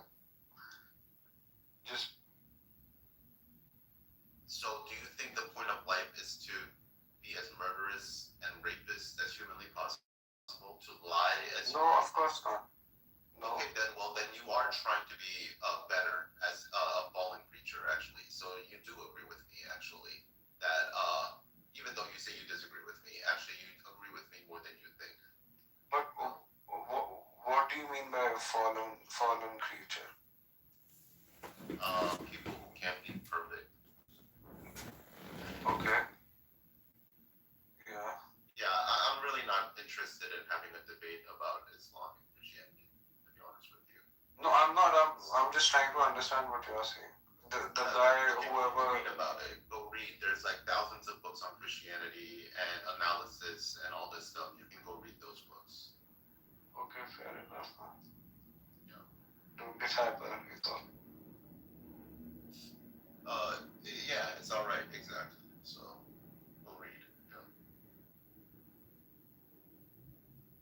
Alright, Gio.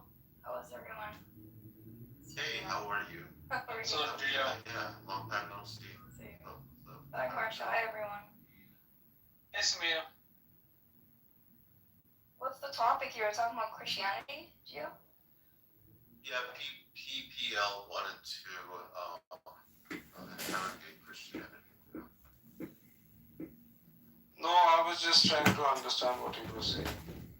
The last guy that was here, he asked a question and then Gio was answering, so I just went off of that. Yeah, hello everyone. Do you have any topics you want to talk about, Samia? Yeah, I was in a room where we were having, it was like Moses, Jesus, Muhammad, and it was like an interfaith conversation, and like his style of talking, I think, offends people, like, because in Islam we have like da'wah, and some people find it annoying because it's like a bit Jehovah's Witness. So it's like some Muslims will come across defensive because I don't know, like the religion's under attack, but it's like I think it's hard to talk to people when they're like that, right? Like, what do you guys think, like, from outside? That you just witnessed with EMPI. I think like discussion between different faiths is kind of retarded. That you pick a religion and then you practice it. And then you should see the fruits of your religion over time, right? Yeah, it is tricky, I think, with like Islamophobia or like like, you get what I mean, where it turns into but like a Christian civilization should be Islamophobic, just like Islamic society should be Christianophobic, right? Oh, they are. Like that's exactly. That's normal, right? Like the people who think that we can all live in harmony. Look at the history of the Middle East, right? The Muslims conquer, right? All of the Christian regions, right? Christian Syria, Christian Egypt, on and on and on. The Balkan areas. Did they debate? Did they convert? Those aren't super difficult to find quality. The reason or what is happening, the phenomena to study, I think, is misinformation. The internet and social media. It was brewing during the Obama times, right? All of this misinformation was building up, and it was right by the time Trump came. But there could have been other crazy motherfuckers, like just as crazy as Trump, who have been also come into place. So again, it's not. I don't think there's nothing really special about So I do think there's something special about him. I think.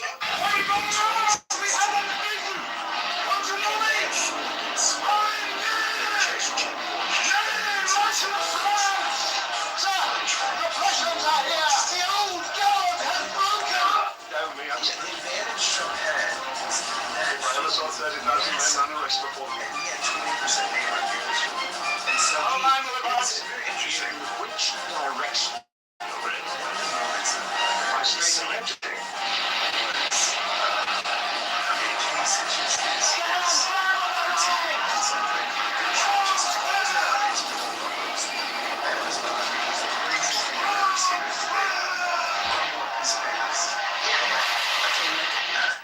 This is why I'm in the middle of the stage. And Kasich is down there at like 2%. I'm at like 20. And he's at like 2. That was the only time I've seen him explain to people that your place on the stage is related to where you are. I would speak honestly. And I think he would never less. I respect again, if it was a 3-minute race. I pledge my banners to Rhaenyra. Never done that. I will never serve the usurpers or the wealth of Volta. But there are battles to be fought. The other thing he did at times like this, which I think was, so basically, I mean, the reason he lost barking at the moon. To buy, you have mustered an army Rhaenyra has fought, turning aside from our judgment and taking a course I myself deem reckless. Rhaenyra will chart her own course. For good or ill, people wanted you are a leader of men. If you declare yourself, no one will follow you. I never took you for a turn club. So, Rhaenyra's intentions are good, but what we need in this moment is a king. And I think that's why, May I have a word of private?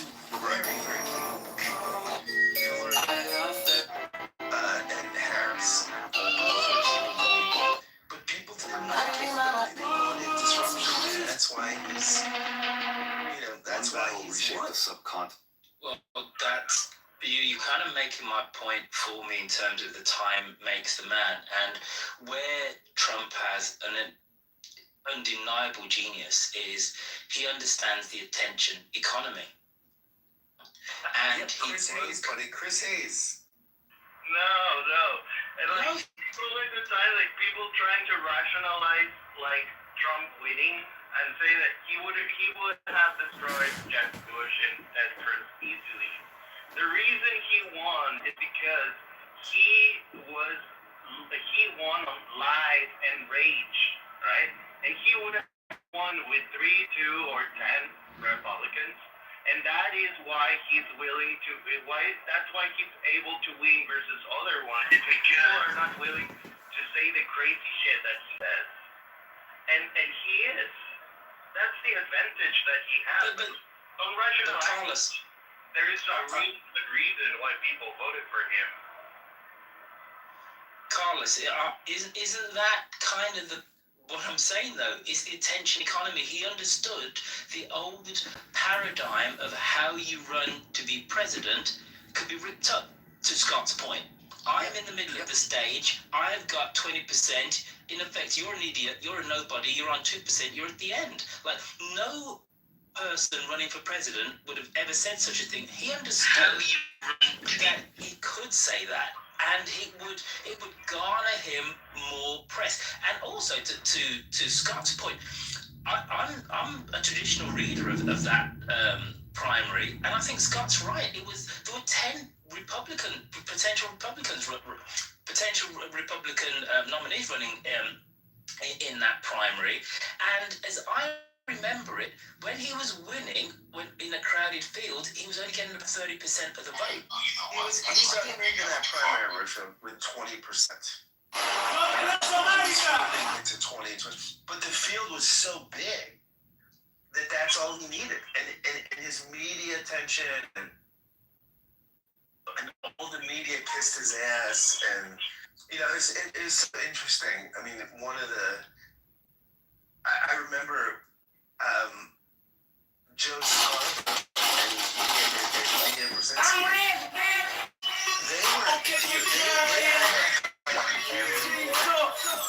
at one point he said, "You guys have been like supporters," and Mia, they freaked out. They were like, "We're not supporters. We're just taking you seriously." You're absolutely right.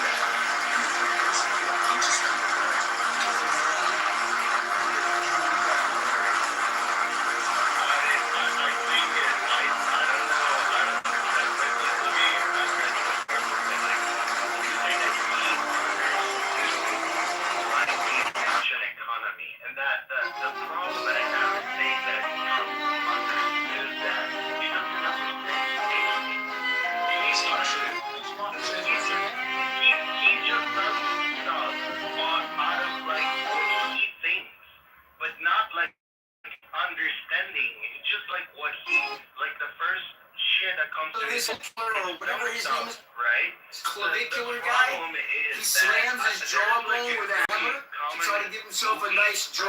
Comedy movies in Mexico about this comedian who always ends up like in very high positions, pretending that he is very capable, and everybody thinks like he's very capable, but he doesn't know anything. But every time he does something, everybody praises him. This Caligula or whatever. Comedy, and it's like what is happening, like. Arguing that Trump actually understood that and he made the calculation of how to win, and if I take this outrageous thing, I'm just gonna get people. This is not what happened. It's just an outrageous person that happened to be on a society that lacks critical thinking, right, and lacks like understanding of what is reality and what isn't. It's a liar. It's a pathological liar, and that's all what he does. He lies. And if people can distinguish a lie from a truth, right, that's it. It's nothing about understanding or he's really like some sort of genius that controls the masses. It's just a function of people to lie and people cannot know the difference between truth and lie. That's all.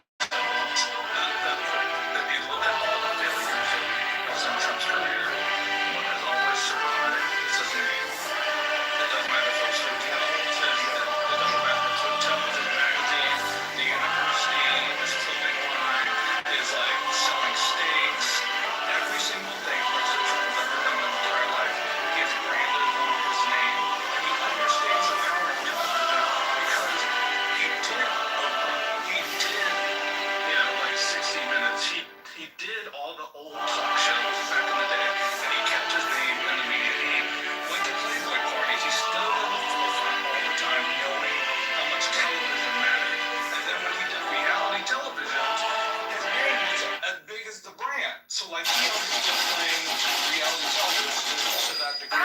And so when he went into a presidential election cycle, he was calling in onto every single cable news station and like voicing his opinion. And he didn't think he told us that, like, you know, Howard Stern said this, and Howard Stern used to be one of his contracts, and Strike a masterful.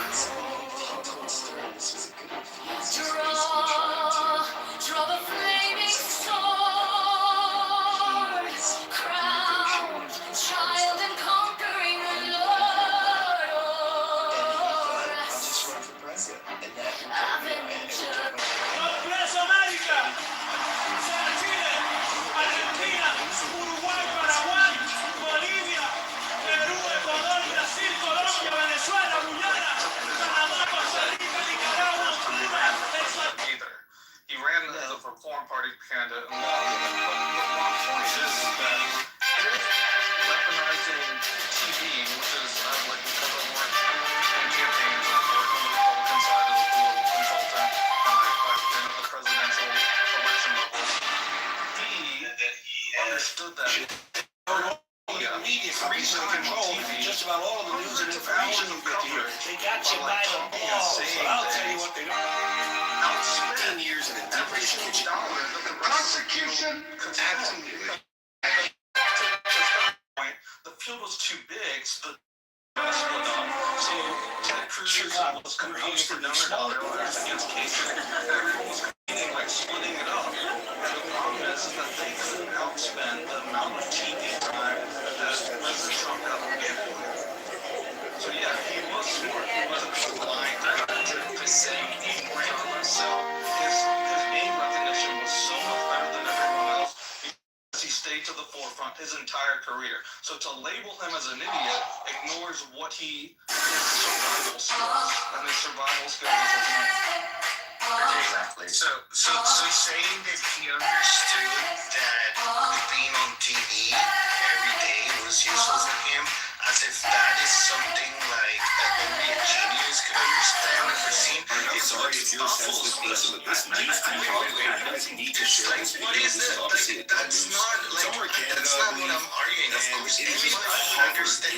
Everyone could understand that if the people are talking about you, it's good for you. You don't need to be a genius or like some kind of guru of social interactions in media. The only thing that I'm saying is that the guy, it is an idiot. He is an idiot. The only thing that happened is that because we're in a society that lacks critical thinking, people cannot distinguish between this guy lying, right, and telling the truth. And because of that, he maintained the support through the whole thing. He came out of that stare, and the first things that he said were very, like, stupid stuff. And from that point, I think he was like 2% or something on the polls, and he went to 14%. Like, he was weak. Actually, this is where you're missing it. The truth is probably somewhere in the middle. He was at 20% from the whole time. No. Before he came out of the stairs, he was not in 20%. That's not true. The truth is probably somewhere in the middle. Like, he's uncouth and crass, but I don't think he's like some Otto von Bismarck level brilliant strategist. But there is like a brilliance to some of the stuff he does, just as an emergent phenomenon.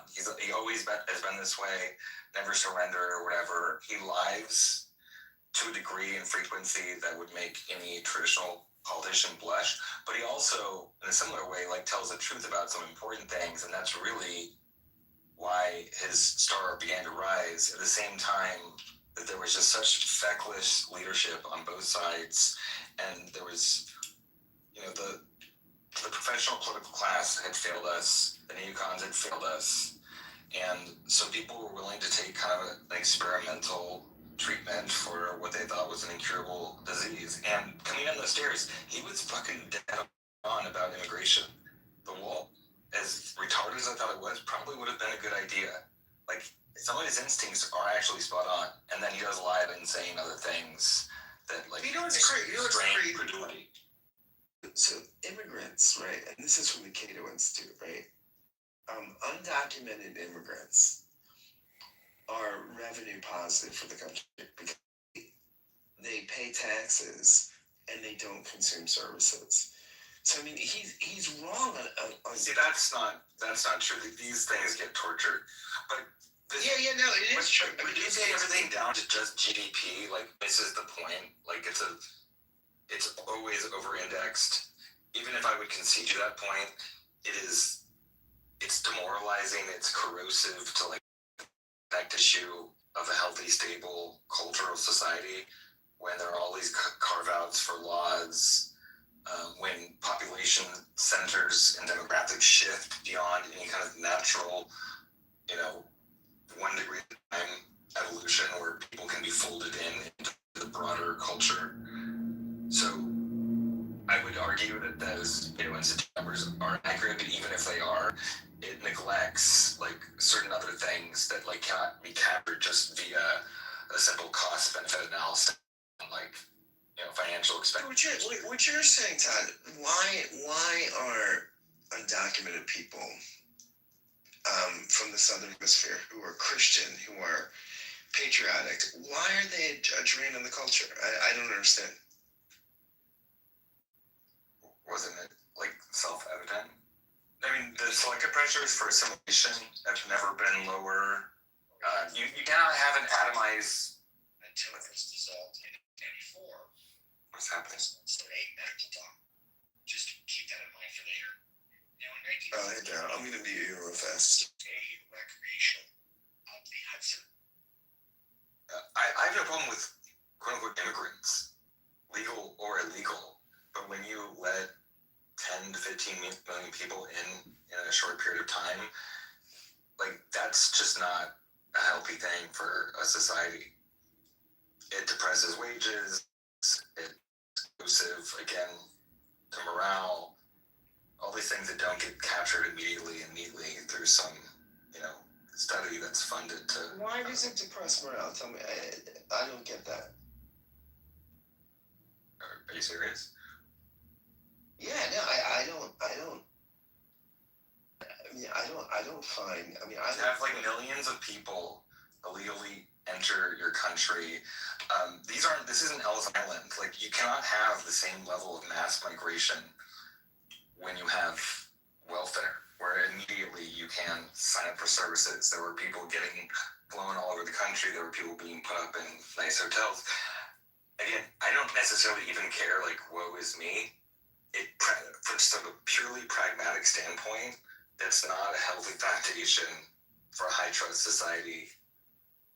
And it retards people's, like, buy-in to, like, work hard, follow the rules, because there's this, like, gross asymmetry, which is usually, again, benefiting capital far more than it is the middle class. Like, this used to be something that was really important to the left at one point, and then kind of flipped, but this absolutely depresses wages.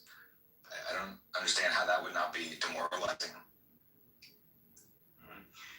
So if I can ask him a question, demoralizing, I'm genuinely curious, like, when you say demoralize, like, if you don't mind if I ask you where are you located, and when you say it's demoralizing, can you just more specifically say for who?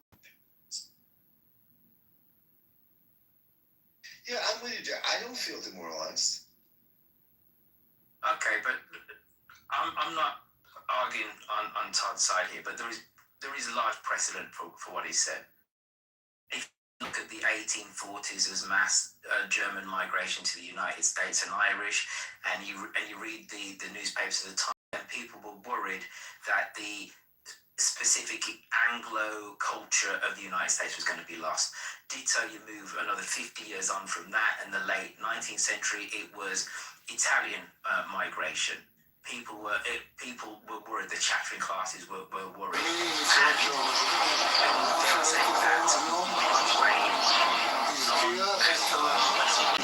Migration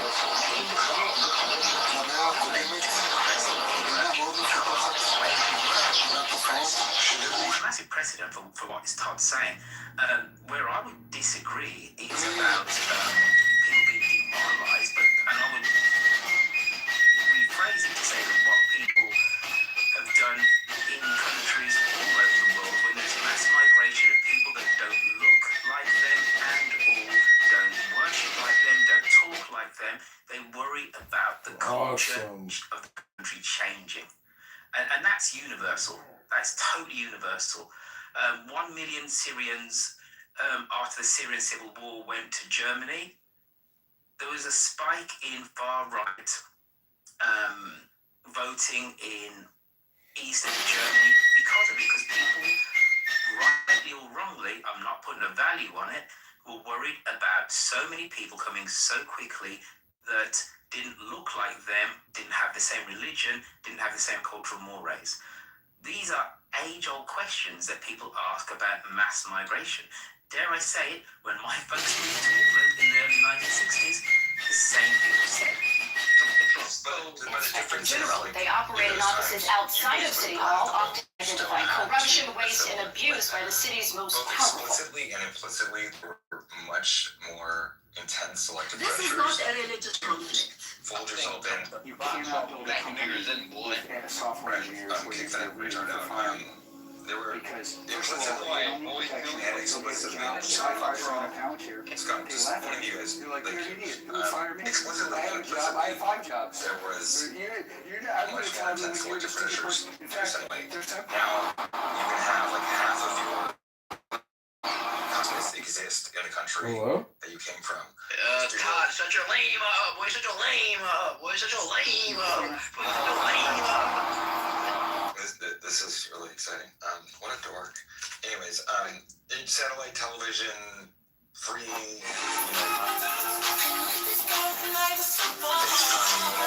we would have to like pay a minute. Have you tried using the southern part of the United States, where you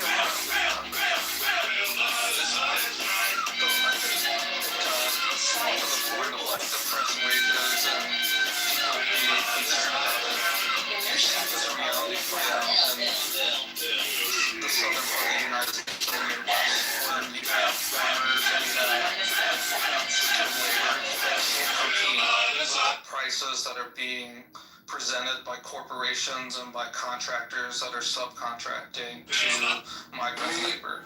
And you have this problem to where in the United States, like the age of skilled labor is getting older and older and older, and people aren't taking up the jobs because why would you go into a field when you're constantly being undercut by migrant labor who's here, who's doing jobs poorly, or sometimes doing it great, but often poorly, and they're people are going to choose to pay less. And you have the same thing with farms, that they're not beholden by the federal government, they're not punished by the state government for hiring migrant labor because it's subcontracted by 7 levels. So like for a small farmer, eventually they lose their farm, and the quiet despair that happens in this country when people sell like the properties that they've done, or they sell the businesses that they've had for generations, it's happening over and over, and it's quietly happening in places that maybe you guys aren't from, but I've seen it happen to generations of people. And I'm an immigrant. Like, my family came over in 75, so like I'm not beholden to this, but like my family chose to assimilate, but I've seen what has happened. Andrew, where in the country are you? I'm now in Philly, but I'm from Louisiana, and I spent the majority of my life in the South or the Midwest. Where does your family come from? But I asked Todd earlier, Todd, where in the country are you? Why does it matter? Well, because it impacts what your thought process is. He's on a border. Yeah, I'm on a border. For again, the demoralization thing is like very specific. Depressive wages. Also, people didn't vote for this. Like, for the same reason, it was depressing to see the retarded pull out of Afghanistan in the way we did, even though I wanted us completely out of that region. No one voted to go to like war with Iran. No one voted for mass migration. It becomes demoralizing when you realize you're like functionally like a slave, and the political class not only does not listen, and there's way too much leverage to capital post Citizens United, and there was already too much leverage in that direction anyways. Hi, moderators. This is Alistair. Could you put me in the queue? Thank you. Yeah, I want to be in the queue too. So the reason I ask is because the idea of the demoralization thing is something that, it's a very specific word when you hear it, right? So I was, talking. Yeah, it's a word. Like words are specific. Like what is it? So if you let me finish, I'll get to it, right? So I live in New York City, born and raised in New York City, and immigrants, at least here, because someone earlier mentioned Ellis Island, right? So immigrants here have always been, despite what I actually disagree with what Royfield said, because the immigrants here have always been. Excuse me, moderators. When I say I'd like to be put in the queue, I'd also like to be acknowledged that I exist by confirming that I'm being put in the queue. Hello? Jesus Christ. Oh yeah, kick this fag out too.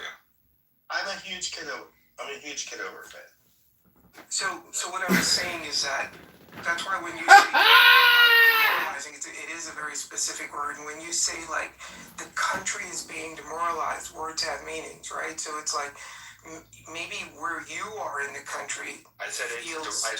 Oh, I'm sorry, Todd. Did you just say kick this F word? Did I hear you correctly, Todd? No, you didn't hear anything. I said it's demoralizing. Did I say it's like...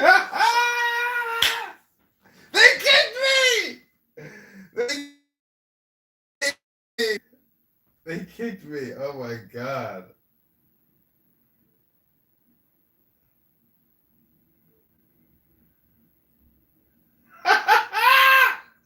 This isn't some racist thing, or just because some We're back.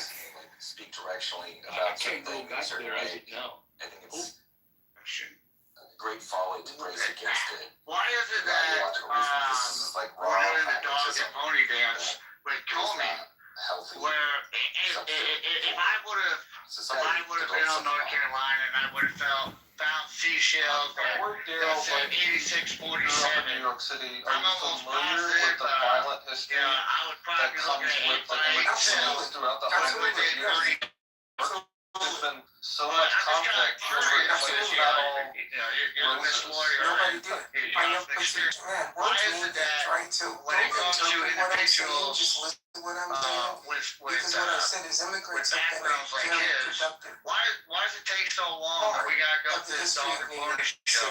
But on an And if you average look at, citizen, so when you, it's a hook, line, and sinker pretty America, quick. right? Like this perspective that we're I want to hear your Dude, I never even say one word. about that. 50 Well, I mean, kind of little there's a micro lot of countries with legal Maybe muscle just he say one has thing. also. well, And he's coming Not out even this try way. about. And you yeah, have like there are pressure I coming think the last I with looked, emotions there and are over trying 100 to languages spoken in New York discount City, right? But the, what happens is the we all get on charges. the subway. And For the you know, most the part, average we crowd citizen into the may not subways. We crowd may into have buses. legal aid We to help crowd them, into buildings. or you know, a public defender. I mean, this no one is is coming at actually, it with a lot of legal muscle. in my experience, and I just like I said, again, you I have was to look at born all and the raised here particulars. with the I exception of think the living point of the indictment Tokyo is for a year. a pretty loud statement. Where the without city buildings or, you know, the top of the defense by double. The second closest, we're close to 9 million. Is The just second with political closest violence and the tolerance for it, Los Angeles, and that we have laws in 4 million. place about Then threatening you jump down to Chicago, our it's 2 president, million. and about and we threatening don't, public officials, at least for the most you part, know, what we've we learned should to do. clamp down How on you those laws. And this is This is like nothing to do with that, that, right? In the clubhouse rooms, we have people that will threaten public Daryl, officials I don't and see- say without things that immigration, are there's in no violation of federal law. So, Why is the process so long with officials versus your average citizen? Obviously, in That's what large I want part, to know. immigration I understand. has led That's to the United generally a lot of States, people and in large those part, questions. communities have You come know, on. why do they need What I so much said muscle is when that average go back and good read that average the Samaritan? 1840s, there was It's a worry at less one of a point lengthy that those time. only German immigrants and English would requesting stop certain being the first discovery, language they're of the United requesting States. certain you go back to information be disclosed, and they're filing motions with the court. I mean, they're stalling it. Because that would be my gut reaction. This case, I've not paid too much attention to it, and I apologize. But just generally on the topic, I think it's ripe because people coming we're from really nations looking which weren't down historically Western that European gun and barrel of Anglo-Saxon. political violence That's the reason why it that's stopped. threatening our country. And I think that the administration's trying to make a statement that it's not going to be tolerated. That's not what you said. Threats are serious. Thank you. And again, they don't have to make the law. The law's on the books. What someone It just says hasn't and what you been, hear, right? It's like the wife prosecuted. comes into the kitchen and she says, "Hey, I want to do this, and the thought You bubble can't have pops these up. threats from the country. You can't try to write an entire journal flag at them. They try to track you down. Is that There are people sitting in jail for threats on social media. We talk about it. Serendipity, where are we going on that? Tracking it rapidly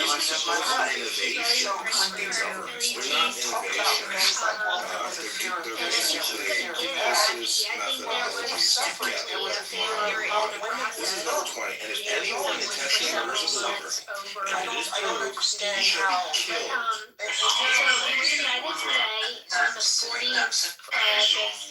The 86-47 seashell thing. How do you counter the argument that people are saying this is sour grapes, this is petty, vindictive, this is not justice, Republicans want to get their licks back in their proceedings, mistreated as well as everybody in the administration that they had any ability to go after, How would I counter that? I would tell them we could go back to Obama going after the Republicans and the 501c3s by conservative entities trying, Obama targeting them through the IRS. I mean, we could there's been targeting, there's been political targeting. I mean, clearly it happened in the Bush administration going after Trump. How many jurisdictions did they go after him?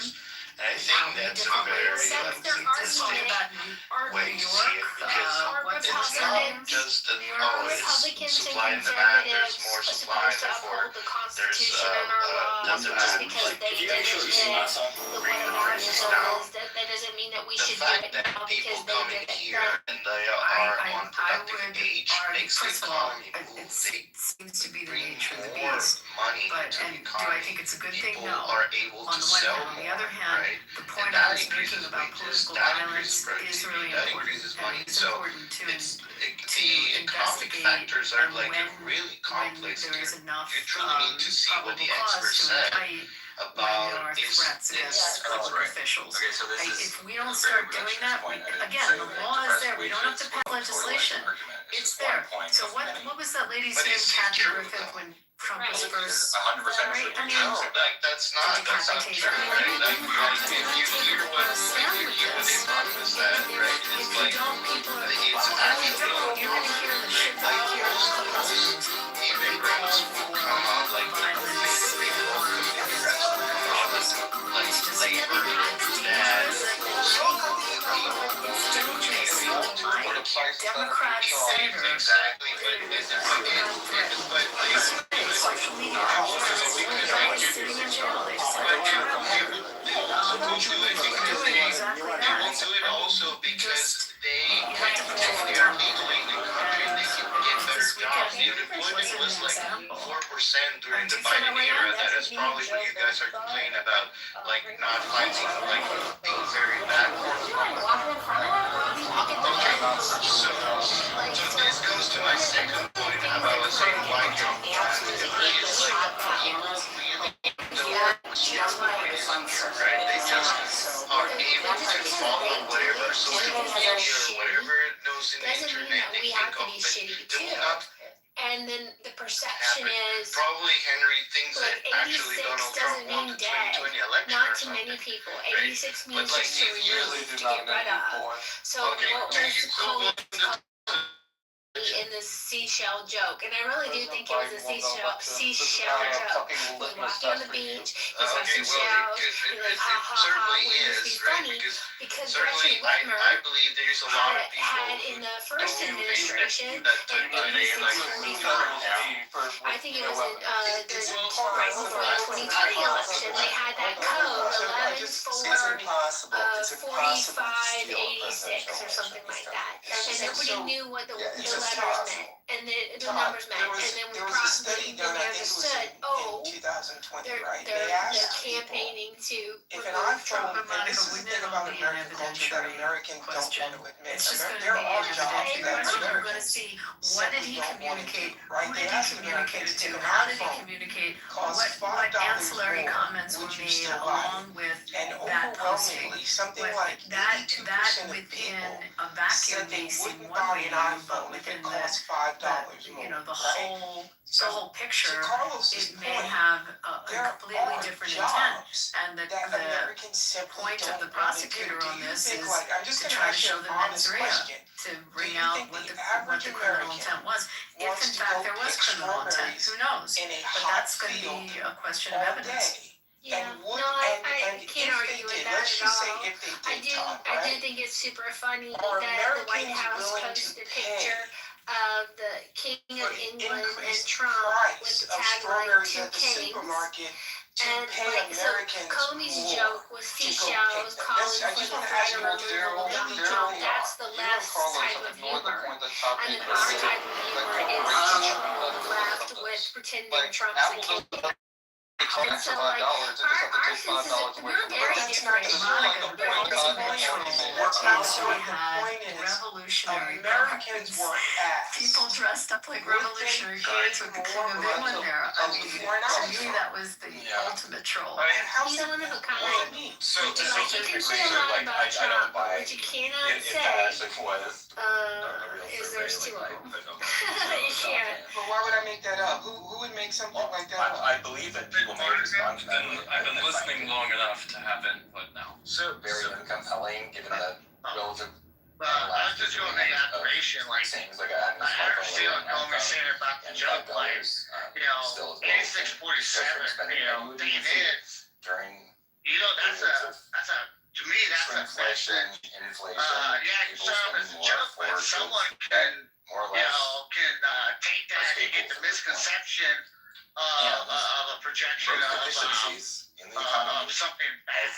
Disproportionately and that's where I would be worried about with Comey, and I hope the prosecutors would really focus on it. There's a lot of people that will do harmful things for motivation or getting enticed by someone, and with Comey's position that he held, by having that, the reality is that you would have seen something like that, being the fact that as former FBI director, you would be like, So, again, if we look at the numbers, like 4% unemployment, which you would disputes, right? He doesn't dispute the attention, he disputes the 4% unemployment during the Biden era, which is my point.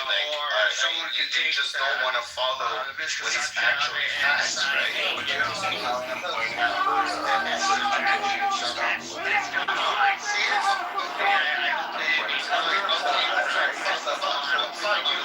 You may argue that it's not like, you may argue that that's very good to measure the economy.